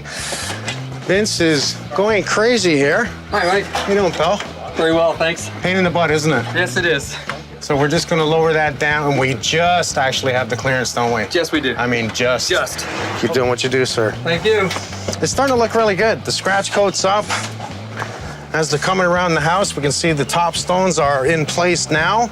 I like it. I've asked them to rake back the top stone very important to me. Really, almost no one does this out here. We'll add a rubberized caulking afterwards. And the reason we're going to do that is we want it watertight from that penetrating rain, especially from the west. That's how it got in the first place. Let's seal it. You know, and minimum code says that when we do a sill at the bottom of a window, and most of the times you see any precast sill, it says you must caulk that joint after the mortar. Who caulks it? I'm the one that comes in, pulls it out. There's mold galore. Let's do it now. It's not a lot of money. We'll make it right.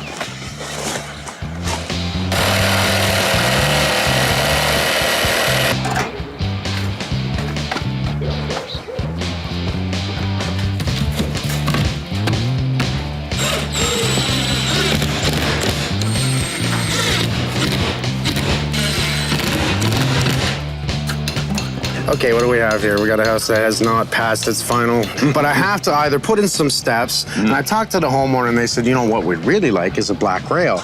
We had the black shutters on the house in a lot of different locations and not here, but that was their pick. Yeah. So I see the black accent working in here. So instead of a step here, I'd like to see a black rail here, 36 inches high, one directly across, and it just turns it into a small balcony. Okay.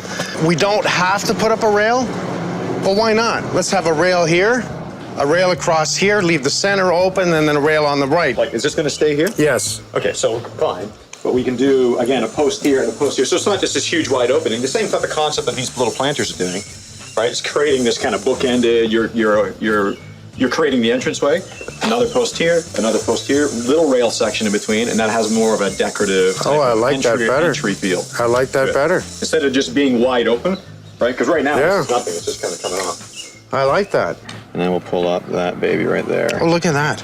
Yeah, so there we go, full scale. Picture's worth 1,000 words. We know exactly what it's going to look like now. Well, there's no surprise to it, right? Look, you even did the stone in the house. Again, now we can really pick out that black and white, which is obviously the motif that we're going for on the look. So you get that wrought iron, you get the white look, and you get the kind of this isn't exactly the kind of trim work that we're looking at doing, but it's very close. It gives you the feel of having those posts in the center. But from that step perspective, from the back perspective, it does give the eye candy that you're looking for, and it'll tie in the black shutters and all that jazz. I like that. Diet? What diet? I don't need diet. Try it. Is it any good? It's excellent.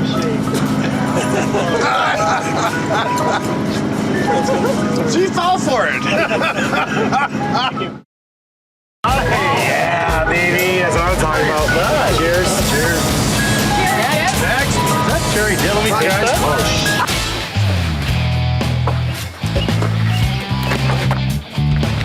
I'm doing good. Look at that, eh? It's nice to see he's using cedar. Pressure treated wood will be the columns, capped with cedar, cedar top rail, cedar bottom rail, prime it, paint it, lasts forever. Yes, maintenance, but we have a lot of outside maintenance already. Wood columns need to be painted, wood trimmer on the window. No matter what, maintenance free, no such thing. Is how much maintenance is the question. I saw you writing things down here. It's my carpenter's notepad. You're gonna create the same trim effect as the bottom and top of the bigger columns? Yeah, we're gonna within reason. Within reason, yeah. Because I think if we tried to mimic it exactly the same, it might look a bit too demonstrative, just in ratio with size and such. That's a big word. So, I know. I took English. Did you? Yeah, I did. See, that's why you talk better than I do.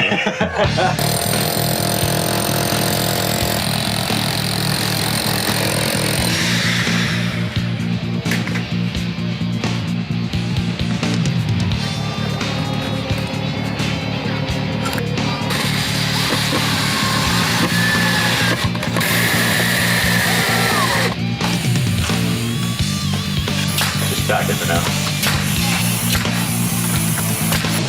So we'll fit our little top piece over the top. Got that nicely tucked into place. Now we're going to add our little trim pieces that kind of really finish off the look to make it look a little bit more like a fluted column than just the plain squared edges that we have on the original columns. Once we add the railing system into this, it'll look fabulous. It'll look really, really good. Very simple picket. Nice, doesn't alone as a picket by itself, but we can add some kind of funky little decorative parts to this. Again, people love wrought iron, but they don't like the rust factor of the wrought iron. Nothing's going to happen with these. Now you're going to have these at minimum, which should be 4 inches apart, and you can change the height. Is that your thinking? I can change the height and put them whatever I want. I mean, for me, less is a bit more. But there's these ones too. So like the idea is to kind of play off in one section. Yeah, but if you're going to use these, you got to put them in before you build this, because Absolutely, otherwise yeah. you're not going to get them back off. The way that you'll see when we start assembling it, these come through the top, and then when we lay out the railing, we'll know, okay, this one's going to be in the center, and then we'll pass those two little guys over, right?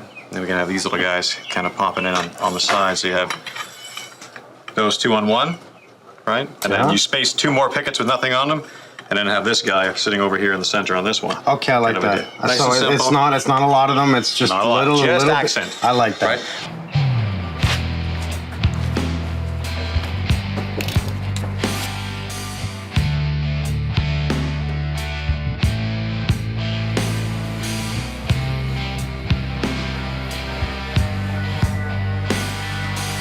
Last minute rush. You gotta love this. I mean, it's the last day. We're used to it. We're hoping to be done by now.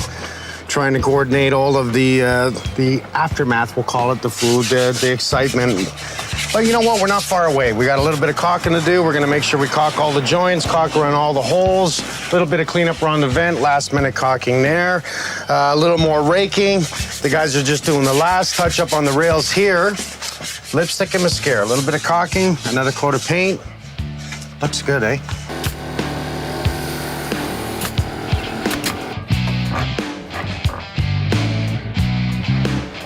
We're painting the hardy board. It's been used as a shingle, obviously incorrectly, because you can tell by the wear. So not a great application of the product, definitely. But there's a lot of flaking, so we're gonna paint the deck boards. Because of the sun exposure today, I have to paint them in the sun. You don't really wanna do that when you're doing siding or decks. So I would say no more than 1 to 3 boards at a time, and you wanna take the board straight across right away. Do the whole board all the way across, so there's no patching or lap marks or anything like that. And you know, that's gonna look the best.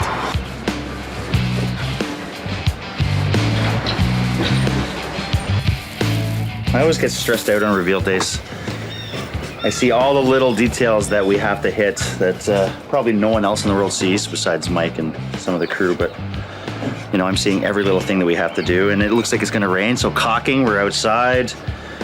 You know, we have to caulk the whole perimeter of the stone, we have to caulk this, and you know, a little bit of chance of rain, so I'm a little bit stressed about that. There's always lots of stuff going on. There's different jobs that you have to finish up. A lot of hidden things that we don't even realize we have to do in the end. And it all adds up, but we have a really good crew and we end up getting it all done. Let me out. I don't know. I know Mike's gonna come in and say I'll be done at like 12 or something like that. I'm gonna say 5 for this one. It's gonna be like the last minute little things that just kill us on this one, but hopefully daylight would be nice for this one. At least not like a 9 or 12 o'clock reveal. That'd be a good change.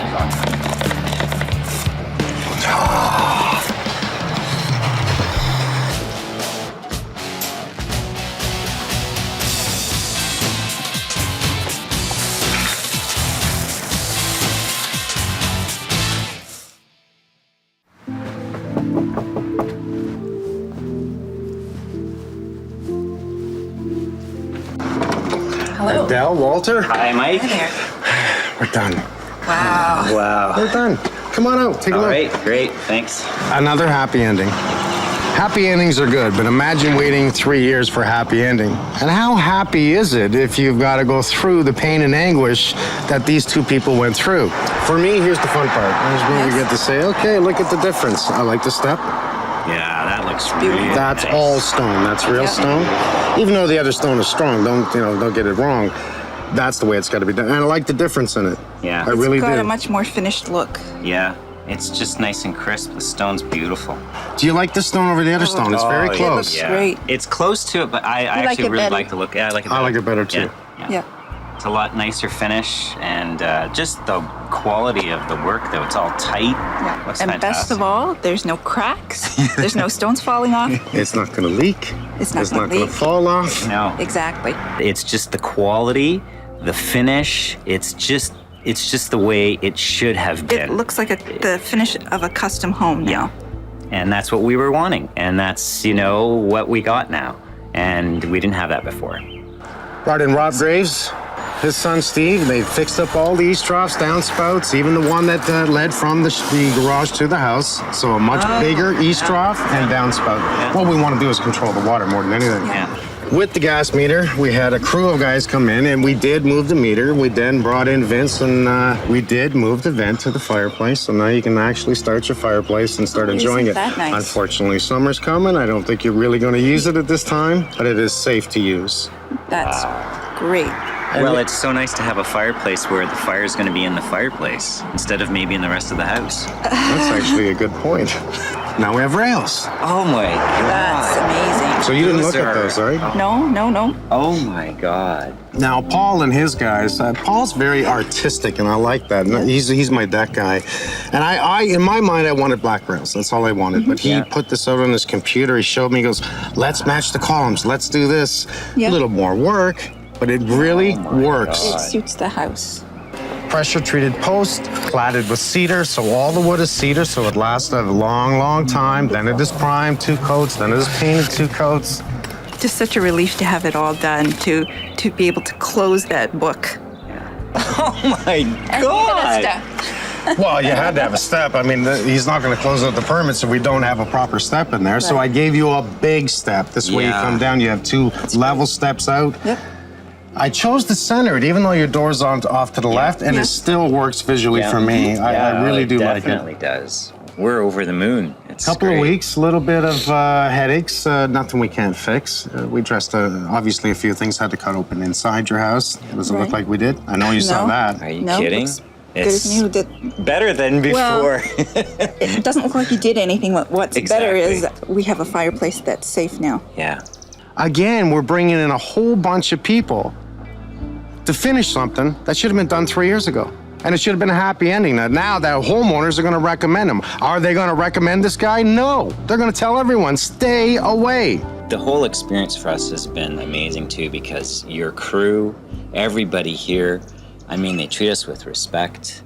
They clean up after themselves. It's phenomenal. I mean, I've never experienced that before. So it was amazing. That's the way it's supposed to be. Wow. It's supposed to be a pleasurable experience, not a nightmare that you've gone through. And 3 years later, give me a break. It's been a very unpleasant journey up until now. And to finish off with such a positive experience, it's just wonderful. It's an absolute pleasure. Thank you, Mike. Meeting you both. Yes. And I'm glad it's done. Oh. No more, right? Thank you so much. Thank you so much. Okay, I'll take the hug. That's fine. I'll take the hug. Well, relieved is probably the biggest word. And I think, kind of excited that we can kind of get on with our lives and just not worry about the house, not worry about if there's something that's going to happen, if we're going to get rain in, or if we're going to have a fire, or any of that stuff. I mean, we can get on with our life. Out of the 6 people, I guess, that came in, this contractor was the only one who talked about permits. Oh, it's the first time I've done this. After it's done. We just got totally charmed by him, and it was just a really cheap trick. Okay, got it all. We had said, you've gone a month over, things still aren't done. What's your plan to finish? He had no plan. A collection agency now is coming after you for a contractor that screwed up the job, that didn't finish it, but they're coming after you for the money. Give me a break. Nice. Awesome. Yeah, baby. But if you're going to do it right the first time. Let's get rid of it. How do you do this to a family? Look at the nest. They got a nest of them. Unbelievable. On the money. 2-3.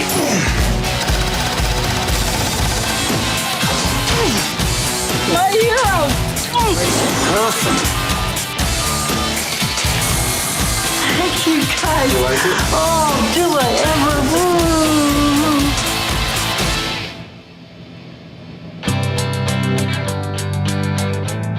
City of Ottawa. Beautiful. Nice spring day. Came all the way here to help a family, Gwen and Andrew. 2 beautiful people. 2 daughters, hire a contractor. I mean, part of the reason we moved here is because my mother was ill with cancer and my dad was in a nursing home. We got to a point where we thought, okay, this is a time to do the renovations. New bathroom, walk-in closet, paint the house, trim, all kinds of things within the home. Took their photos, took the pages out of magazines, helped design the bathroom. Thought they had the right contractor. We had, I guess, about 5 or 6 different contractors come in, give us quotes. And we watch Homes on Homes and always talked about permits and getting references and that type of thing. So out of the 6 people, I guess, that came in, this contractor was the only one who talked about permits. All the other ones are like, nah, you don't need that, it's okay. And so that was a big red flag for us. Gwen? Yes, hi, Mike. Pleasure to meet you. Nice to meet you. Andrew. Hi, thanks Pleasure for to coming. meet you. Oh, we have working man at the front door. Yes, welcome. Come on in. Thank you. He seemed very upfront about, Yeah. at the time, about what he didn't know. You know, electrical sub would come to do the circuits, and a plumbing sub would come to make sure that the plumbing was good. After a while, they make an agreement.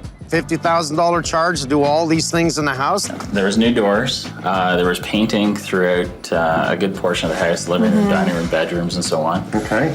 Trim work in all those places as well. Some new trim in the living room. Yeah. Hallway. Up the stairs. Yeah, we had popcorn removed from both the living room and dining room. So the old stucco. Yeah. Okay. That was removed. And then the bathroom piece as well. But problems start to arise. They start to see the red flags, the issues that something's wrong. There's doors that are not painted. There's trim that's not installed. There's door stops that are not installed. There's door catches that are half installed. The doors don't shut properly. Hi, Mike says, ask questions. I'm like, okay, I'm gonna ask these questions. He did not like it at all. He got very defensive. $25,000 in, 12 weeks later on a promise of a 3 to 4 week job. So that's 3 times the time period that this contractor has requested to do the job. It's not done. There's touch-up paint. There's cracks that have developed in some of the drywall work that he did after the cracks developed sort of shortly after the fact. Let me see the bathroom. Absolutely. He did not lay this stuff right, did he? Why is that pulling up?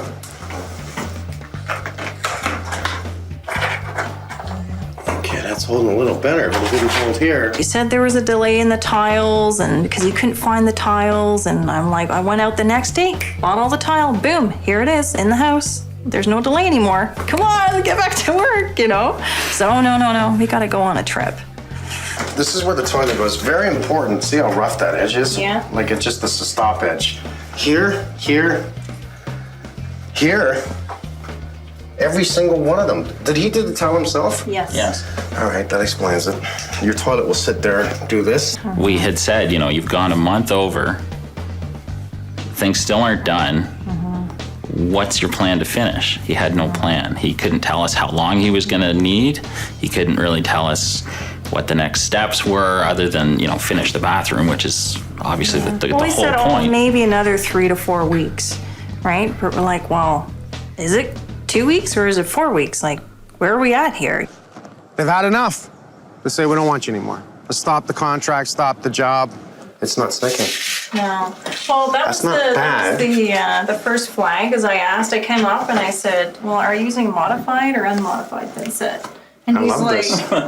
what are you talking about? And I said, no, really, in the instructions says, use different thin set for the curdy, different thin set for laying your tile on top. And he's like, you don't know what you're talking about. Actually, you do. I guess we entered, you'd call it the negotiation phase with them in terms of trying to sort out how much money we owed or didn't owe or whatever.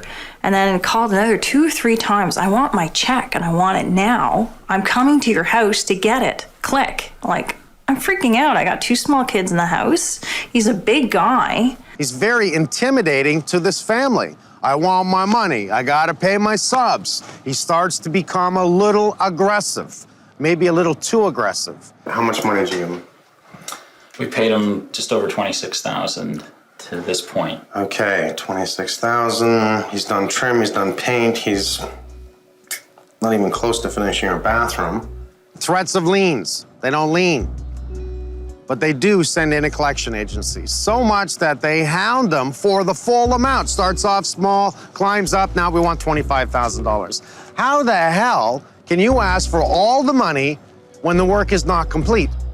A collection agency now is coming after you for a contractor that screwed up the job, that didn't finish it, but they're coming after you for the money. Well, you better pay now or you're gonna be taken to court. And I got calls at just work. calls at work. Pressure, pressure, pressure.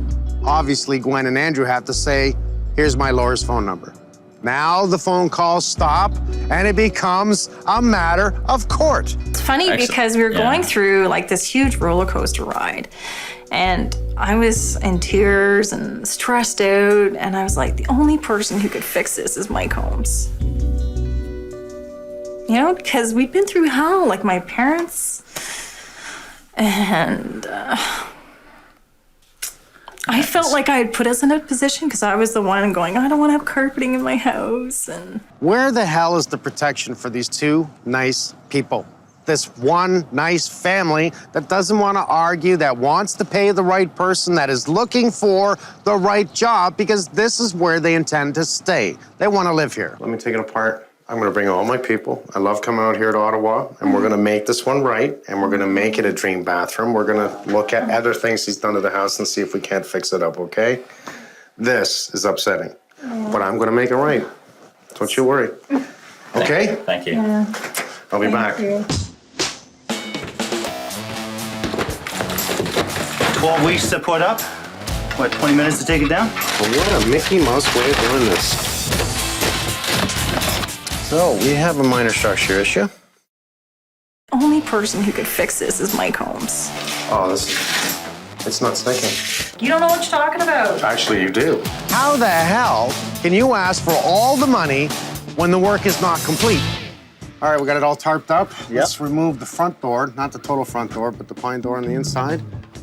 And I don't like to jam, so we'll probably pull all that out and get ready to go new, and we'll work our way upstairs so we can split up from there. Well, let's just go.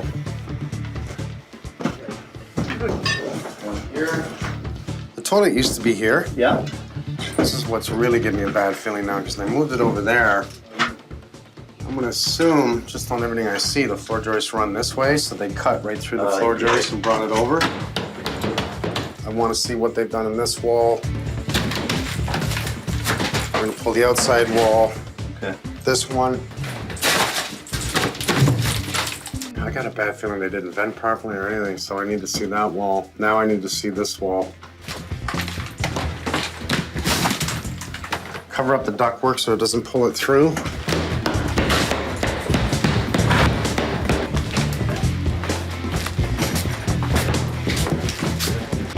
It's a small house, a little bit of a challenge. A few things too many in here. How many people here do it? Now we got a bunch of other things to do here, and that's why, but right now. Okay, all right. Pull it up. Yeah.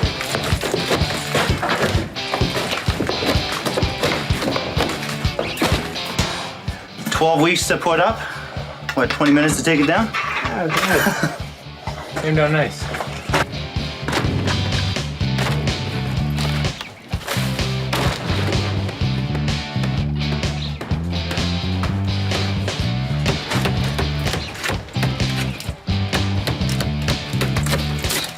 You gotta be kidding me.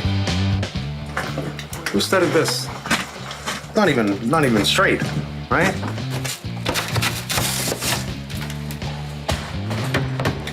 Yeah, is there vapor barrier? I don't know. So you brought the vapor barrier out. Yeah. What does that tell us? Where's the vapor barrier? Vapor barrier's on the wrong side of the plumbing. Wrong side of the plumbing. I love my job. I love my job. Okay, got it all. Okay, man.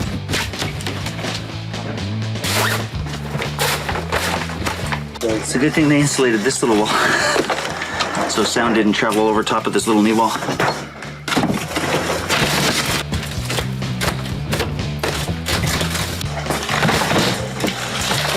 Let's clear up some of this demo before we keep going here.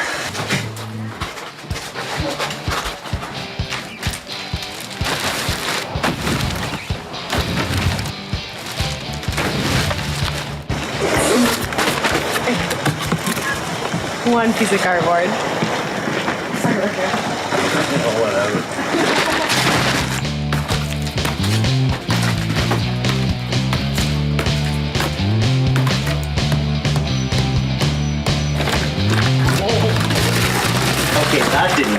You would usually see inset meshed in there like this. Should be covering this whole piece right here. This didn't bond at all. Okay, so that's level. But the gap we have under here, that is huge. That's that's a finger. Look at this. So we have marble tiles, and I guess what you want to do is just use a lot of inset to level the floor, right? But why do we have a hump? That's the magical question here. At least it's braced, but that's not how we brace a pipe. It still goes in and out like this.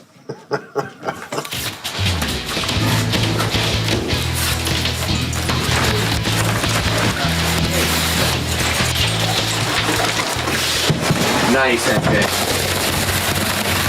I know they have the building permit. I know they have the plumbing permit. I do not know if the electrical was a permit even pulled for it or inspected. I like to see that they've done all this right. Okay. Even though it's a 4 mil vapor barrier, and sorry, it's a 4 mil vapor barrier, not a 6. We see the proper cool boxes around the lights, proper housing. Yeah, No insulation around it. You don't like them, why? Poor, very, very poor quality. Can I go that far? You sure can. Okay. Very poor quality. So the cheapest. That's the cheapest you can get. Do we use receptacle boxes for wall sconces? No. Do we pull wires like this through and nice and tight around here? Would that pass? You know what? If it looks wrong 90% of the time, it's wrong. Well, but I can see it. All right. So clear as day. I've got my fingers crossed that this is not that bad. Maybe if we can get this piece started, I think we're good. Find a small pry bar, get in there, hold off on that, get in there and get a piece up, and then you'll be able to pull it all up.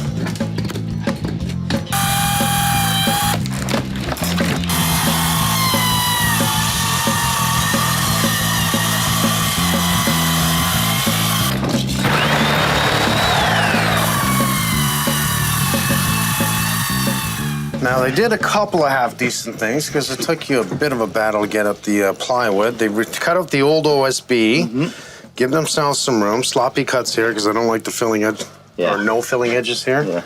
But they ran this way, and then they ran this way. So because they staggered the sheets, it was a fairly strong floor. You had a battle pulling up the top. So from here, let's sweep and clean this up. Okay. I want to pull this piece here. That small piece. That small piece. Leave this piece here for now. And what we'll do is take a look at all the plumbing within the floor here, and we'll see if I gotta pull this one up. Nice. All right, that's exactly what I expected. Wow. So, what are we not allowed to do, folks? Cut that much out of a joist. Now, their attempt was to both sides with plywood. You know, did they glue it and screw it? Who the hell knows? But they've cut a U shape to allow that. So it's going to actually give it some strength. It's just not acceptable. You cannot cut it. We put weight on here, shower people coming in, just me alone walking in here.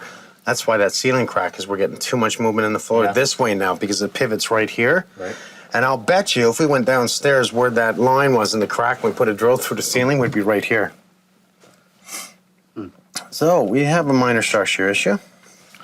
It's going to be a real pain to fix now. You know, the reason we hire the contractors, not only for their ability to do the job, but also their opinion on what we'd like to happen. And we didn't get the opinion, we didn't get, no, that's not a good idea. We have a minor structure issue. That's going to be a real pain to fix now. It's out of sight, out of mind, eh? It's not mine, doesn't matter. Mine will matter. This is where I would love to bring you in and just explain some of the things that I found and go over a couple of items. First and foremost, the shower's in the wrong spot. I'm kidding. We actually cut it out from this section. I am not going to come in here and just finish a bathroom that is not finished because we need to look into, when I see a few problems, obviously we have more problems. We take everything down, we found a bit of mold. You see all the black on the wall that's in there? You know what that is? It's not mold. We have just a little bit of surface mold in there. But you know what the black is? It's air movement. So this is a great indication why minimum code doesn't work. Vapor barrier is supposed to stop air movement, but it's on the warm side. It's supposed to be by minimum code. I believe it should be on the outside, but that's a whole new subject. If air can get inside the wall, it will carry dirt with it, and it'll make dirt on the wall, dirt in the insulation, and we see this all the time. The reason I'm taking everything down is to not only inspect, but I'm going to bring in Alex, and we're going to do some spray foam, and that's why it's gone into your closet, because I want the whole outside wall with wall tight. Now, I don't worry about the air movement that's in there. I don't worry about, then I can put copper on the outside wall if I choose to do so. Bit by bit, we see why we had a hump in the floor. It was exactly what you said, the in-floor heating that they did. They just put it in the one spot. I don't know why they didn't do the whole floor. Or a custom pad, okay, fine, they don't do a custom pad. I'm not gonna freak about that, but why make it that it's just in this area and then build a hump like this to the top?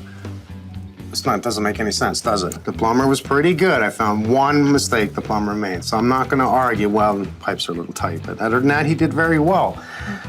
Here we come. We have a proper line running up, right? Going over to the toilet in the new location where you want it. What does he do? Cuts through structure. You know, you rely on the contractor for the expertise for the stuff that you don't see and for the finish of the stuff that you do see.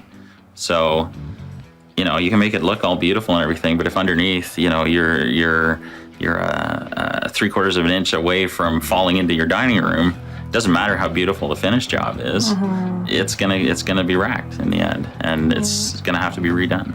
At least he tried to make it stronger by laminating plywood to both sides, screwing it, but that's not strong enough. Well, they were going to cover that up, and it was actually Andrew that requested that they put some more support into I asked it. about Oh, get the out of support. here. Yeah. That was you? You know, the reason we hire the contractors, not only for their ability to do the job, but also their opinion on what we'd like to happen. And we didn't get the opinion. We didn't get, no, that's not a good idea. We didn't get, you can't do that because. This should not have passed. I doubt very much the building inspector saw this. At this point, I have to restructure the floor right across here. And there's only one way, keeping the room the way it is, that I can lay out this bathroom.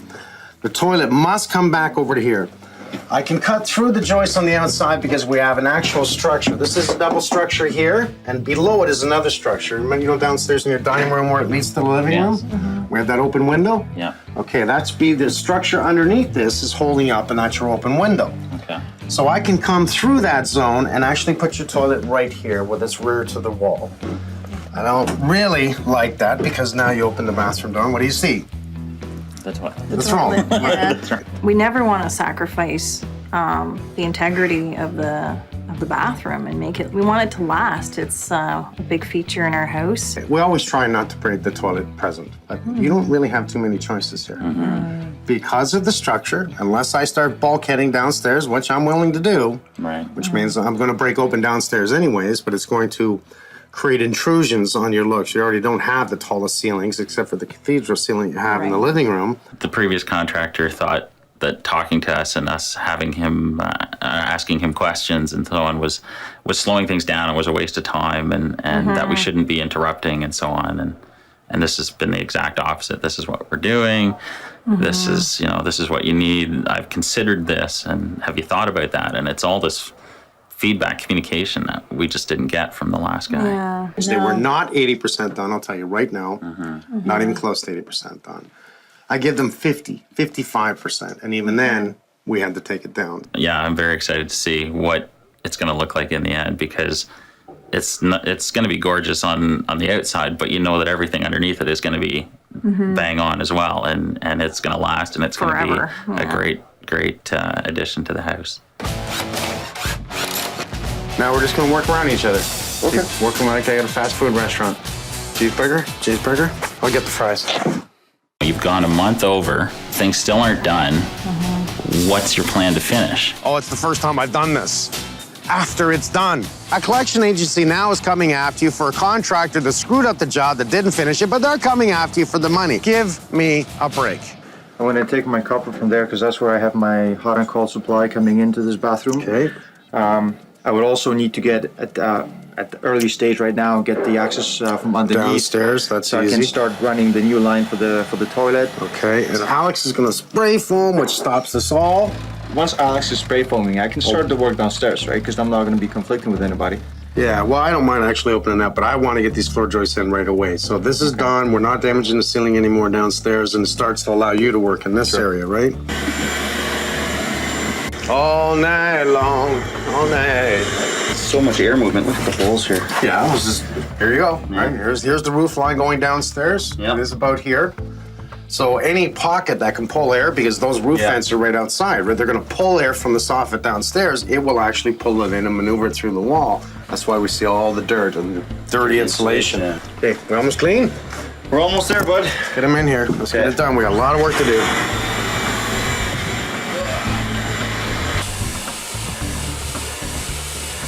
I ended up taking down the walls, both outside walls and the closet, because we're here, we're doing the work in this area, we might as well take it all down. How thick do you think we need to go here? Oh, a minimum 3 inches, R20, yeah. Because I need to work on some plumbing pipes and everything, so if we can make sure. Yeah, I understand. No problem.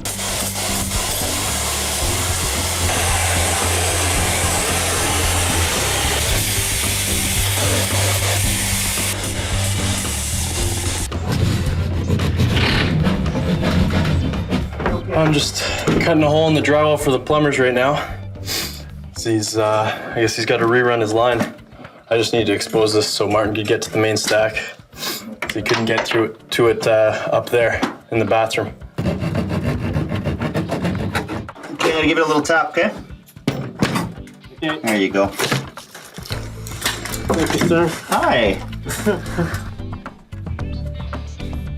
Because he's glued this and screwed this in a way is gonna work. Let's take some of the plywood we pulled up off the floor, rip it to tie in the lengths of the 8-footers we're going to do. Put a piece down there, glue it and screw it, and then laminate. We're going to then sister in a 2x8, and that is just gonna make it even stronger. So we will keep this plywood to help this load. Okay. Don't even bother taking it off each side. Okay. Let's glue that and screw it.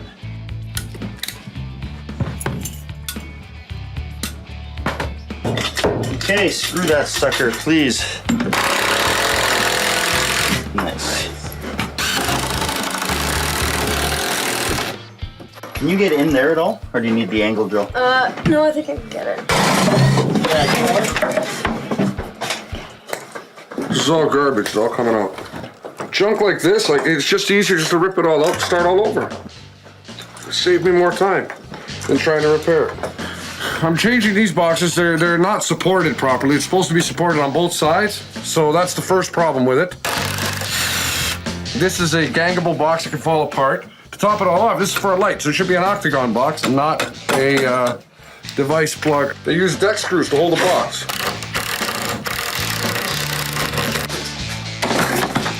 If we need to move the lights, I don't have an issue with that. Just tell the guys ahead of time so they can clear the path for you so we don't lose it all in the room here. Okay. And the only other thing is maybe at the end of this, we're gonna have to go up into the attic and break it. Now we're just gonna work around each other. Okay. Working like I got a fast food restaurant. Cheeseburger? I'll get the fries. Basically what we're doing here is we're replacing the old jam with a new jam. We've done a build out here. We sistered a couple pieces of 3/4 inch plywood up against the existing timber because it was crooked. Excellent. And we're just shimming it up and getting ready to put the hinges in. And right there.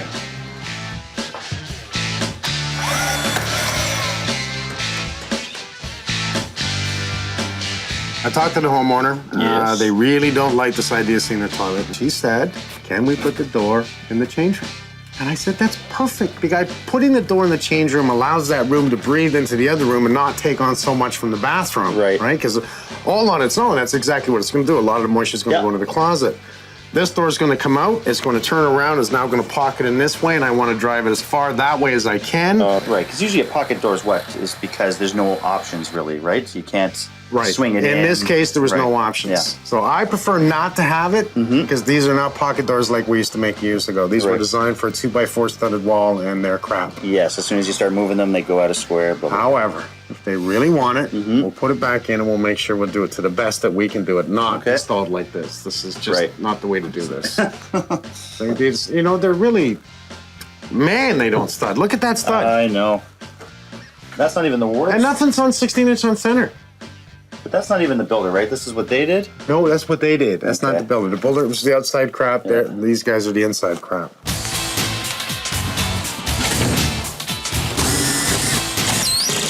M-I-K-E. This, in a way, is going to work. Let's take some of the plywood we pulled up off the floor, rip it to tie in the lengths of the 8-footers we're going to do, put a piece down there, glue it and screw it, and then laminate.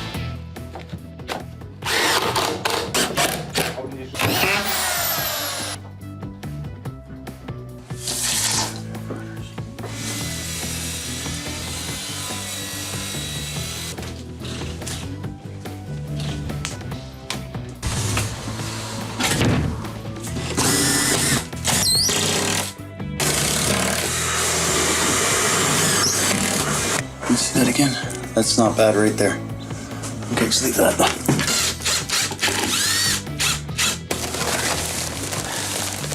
Here, I'll just put it in like Carl.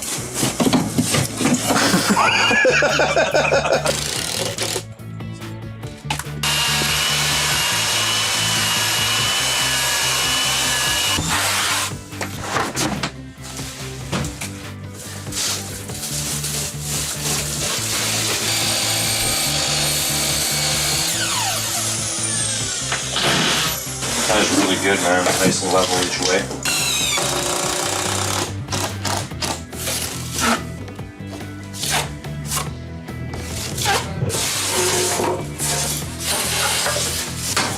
Try and get that up. No way, man. Exactly. I had a custom pad made for the in-floor heating. Damon's putting it down, and it's just going to keep the toes toasty warm. 11 13/16 is our center line.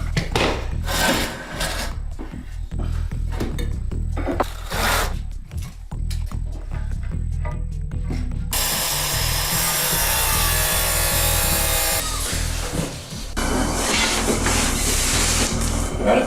Yeah. Okay, so that's got to move back a bit, okay?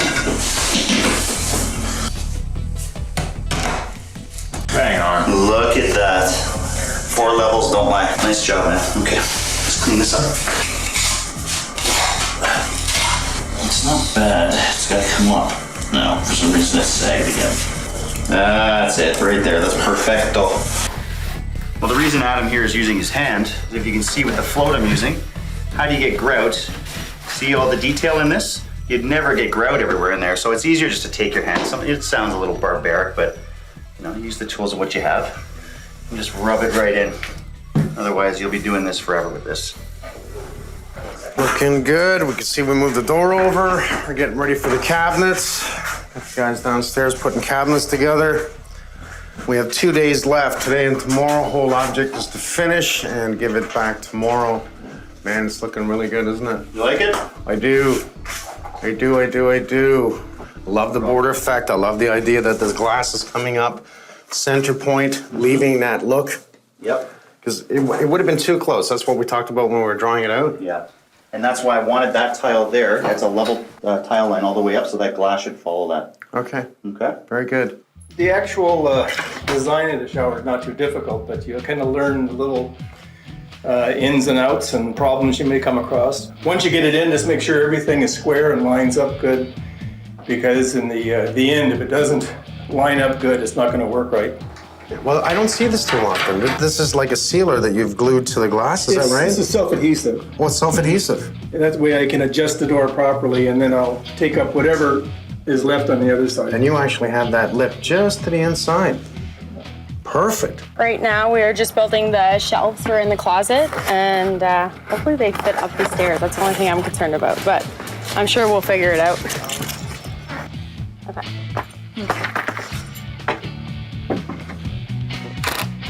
let's go out the floor in this area first. How far out? Just the area that they're gonna need to do this sink. Just 2 feet. Yeah, Okay. and what I need more than anything is that sink is centered from light to light. Gotcha. Okay? Do we know- 100% centered down.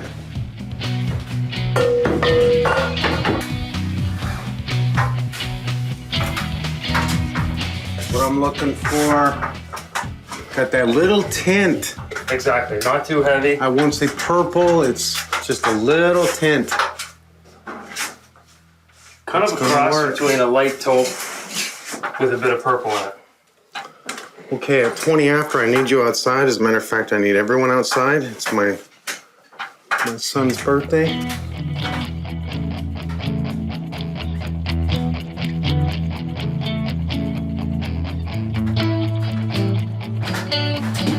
It's your birthday today, right? So what I wanted to say to Mr. Holmes is, you've been with me 2 years now. I couldn't be more proud of you. I have a present for you. Now, honestly, I think for the 2 seasons you've been here, you know, you've learned so much, you've impressed me so much that even when I was we did that show in Listowel, right? And we talked to the school, you were the only one in the audience that had the answer. So with that, it's your birthday. I wanted to give you the world's best hammer because I think it's just a great thing to do, don't you?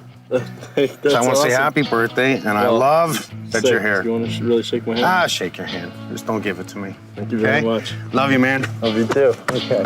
But this is my hammer. Oh. That's your birthday present.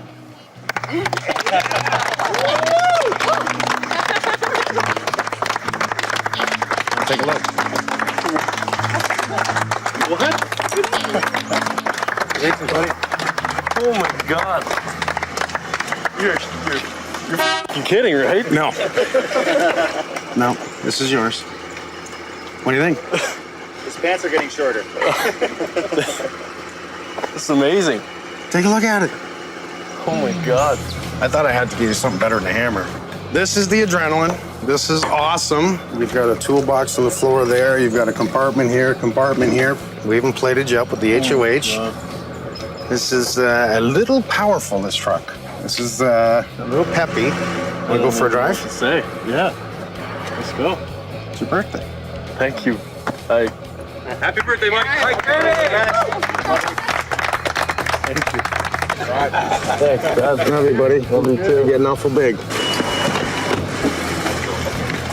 This is a joke, right? Got the truck out, slipped it out here, so he didn't know anything about it.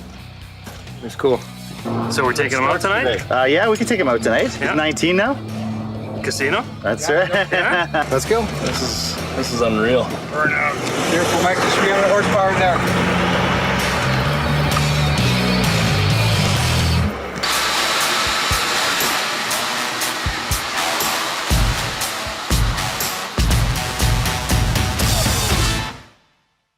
This is my hammer.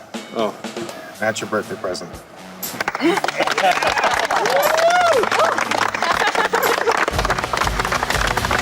Take a look. I don't like how it sticks out. You got the plans? Yeah. We're there. Sure are. We're there.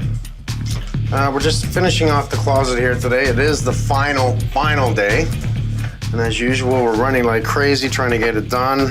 Craig's just about to paint the bathroom. We're all grouted, or we're still gonna be doing a little bit of touch-ups? Oh, we'll be doing grouting for a little bit. We have a little bit of touch-ups at the bottom. We have some fresh thinset. I replaced a couple of tiles, so. Let's get some people on cleaning. I even brought in the bros to do some duct cleaning because I know we've dusted the house a bit. Yeah. What I'm doing right now is I'm setting up our machine to clean the ducts. We have a vacuum attachment on the end here, and also a brush attachment that turns, and that actually spins inside the ductwork. And what it does is it cleans all the top, sides, and the bottom of the duct. And then we have our video inspection camera, which actually we can see down the ductwork. A lot of the duct is lined with some drywall dust. Small particles of wood. This is the return air duct, so a lot of the dust is going to get drawn into this ductwork.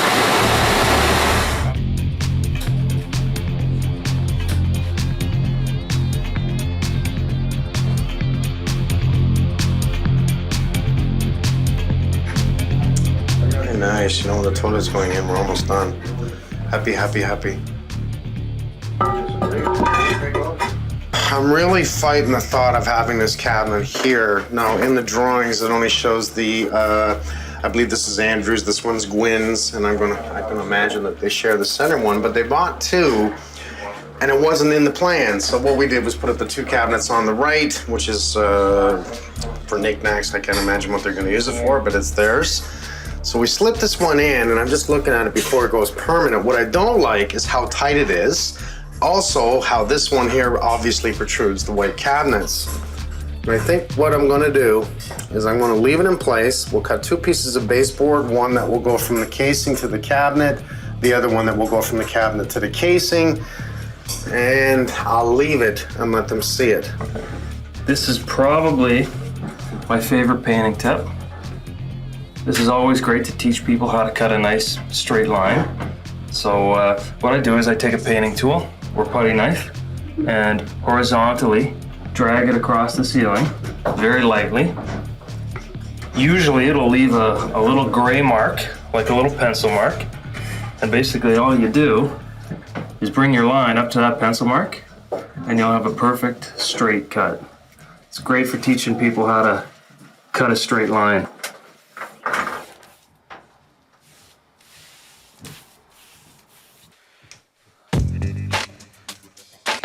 Okay, so what we had here is the feed that was actually feeding this bathroom that ended up being a little short. There was a few different ways that we could have tackled this, and what I figured out was add a plug in the hallway. Since we don't have a receptacle in the hallway, we could have turned it into a smoke detector, could have turned it into so many different things that would be usable for the homeowner rather than having a buried junction box. The great thing here is they ran a 14-3 feed, which gives me the availability of two circuits. So one circuit's gonna feed the bathroom, which is gonna be this black, and the red's gonna end up giving them a dedicated circuit up here to use their rack or whatever they want to use.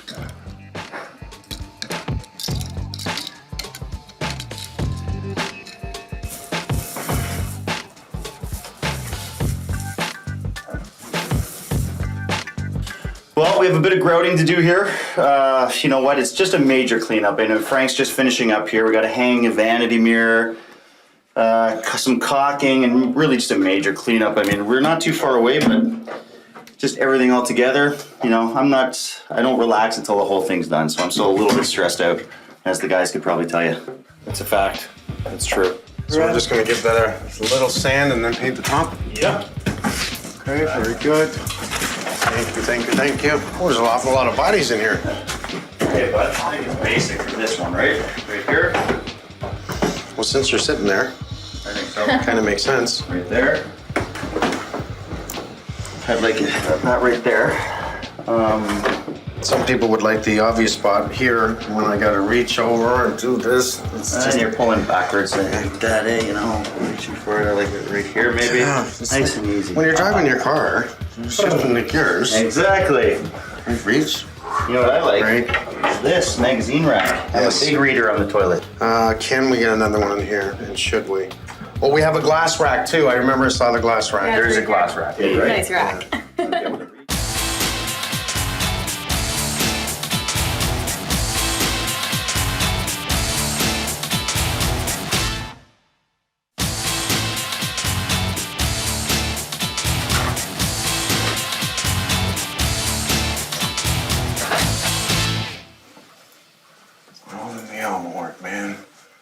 Things shines, you gotta buff it. Clean the car.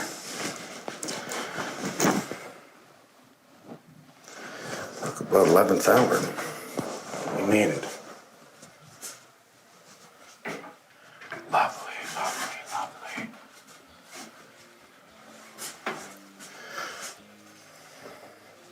All right, I'm going to get him. I'm going to get him. Are you waiting? You want to come in? Come on in. I won't make you wait anymore. Come on in. Thank you. Nice to see you again. How was your stay in the hotel? It was great. Thank you. It was great? I know they treated you good. They're really good people there. Very good. Come on in. We're going to close the door. Okay. The hot tub I promised you was at the hotel. What I liked about Gwynn is her specific knowledge. I mean, she had the knowledge to tell the contractor I need the Schluter system. I need this, and I need it done this way. And by the way, something's wrong. Even Andrew caught the floor joist being cut to put in the 3-inch ABS for the toilet, the drain. And he said, because there was nothing left in them, you saw it was about this much on 2 of them and nothing on the other one. Shouldn't we re-brace that of some sort? All of my people, they all wanted to come.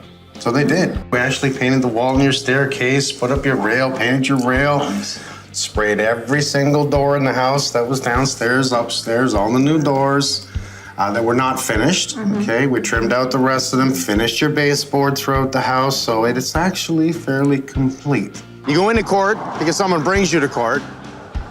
They want all the money. They did half the work and it all had to be redone. Judge is gonna go, and you want the rest of the money? Let's go upstairs. Okay. Ready? Yes. Come on. It's a finished bathroom. Wow. Now, obviously, I had to bring in the plumbers. We pulled out all the plumbing, fixed the structure of the floor joists, each and every one of them, to redo the plumbing. Okay. Brought in Frank, removed all the electrical. I love Frank. They all came in here. Craig Lowe, painting everything, almost her whole house. He's been painting for 2 days. Seriously, 2 days. Wow. And I even brought the bros in. Okay, Gary and Brian. Yeah. And what they did was not only cleaned all your ducts, because we created some dust, and obviously dust from before, so we cleaned all the duct work, and they saw that you didn't have a humidifier in your furnace. Yeah. But you do now. Every time I watch the crew come in and out of the house, you know, they're looking at me like, hi, how's it going? And I'm still standing there totally stunned, like, oh. You're part of the Homes on Homes crew, and you're in my house fixing my bathroom. That's, wow. We did change the tile on the floor, and I chose a porcelain that was close to the look that you wanted with the marble. And yeah, I like it because I'm looking for a non-slip floor, and your marble is. I like this better, Mike. That's a good sign. Yeah, that's a really good sign. It's gorgeous. They're asking, can we do this? Can we put the toilet here? Can we? And as long as the contractor's going, yep, no problem, yep, you got an issue. Because the contractor should be saying to you, well, if we do this, this is what can happen. I think Mike and a number of the crew said, you know, you gotta have faith that contractors, a lot of contractors are like us. We do regular work, we give 150%. We come in and do the job and get it done, and we have a great relationship. Now, the design of the bathroom, it works, doesn't it? We come in, we see the shower stall, we give you a towel rack in behind you. I wanted that border to go all the way around. It just dropped from the ceiling, so it actually encased the shower stall. That's what I was looking for. So your sink, I do like your sink. Nice big legs, and it is nice and big. And your mirror, and I brought that up to 6 feet. I'm blown away. Yeah. I am. Not only does this bathroom look fantastic, but I know that underneath everything is right as well. And it'll be, you know, probably the last thing standing in the house now, you know. We were able to do Gwen's, Andrew's, I saw it in the drawing. We had to make a couple of adjustments to what you wanted. Now, this one cabinet, because I saw you had 2 cabinets, I put in temporarily. It is not attached to the wall. I want you to look at it, play with it after I'm gone. And if the guys have to come back tomorrow, we'll pull it out if you don't want it. We'll attach it if you do want it, okay? So please play with it. This gift, essentially, of you guys coming in here and helping us is totally changed our lives. Like, you don't understand how much that's relieved the stress, and just knowing that it's done and that we have a home again. You know, because as my brother-in-law was telling me the other day, you know, your home is your castle, and we have our castle back. So I'm gonna go check on the guys. You go in and play. Thank you. That's all. Look, I got paid again. Thank you so much. Thank you. Look at this. It's our house with a crew. Yeah. No way. Did you guys make it? Thank you. Oh my goodness, we have everyone. Homes, the truck. Does that look like me? You think that looks like me? The watch isn't quite big enough, Mike. Oh, but at least he has a watch. Now I know for sure that looks like Billy. That looks like Billy. I know that looks like Billy. It's all coming down. Take it down.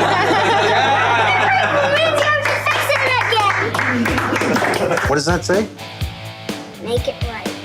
I like that. Thank you so much. Thank you. Thank you. Everyone drive careful. You did an awesome job. You really did. I'm going to get Junior out of here, and he's going to have to drive that truck all the way home.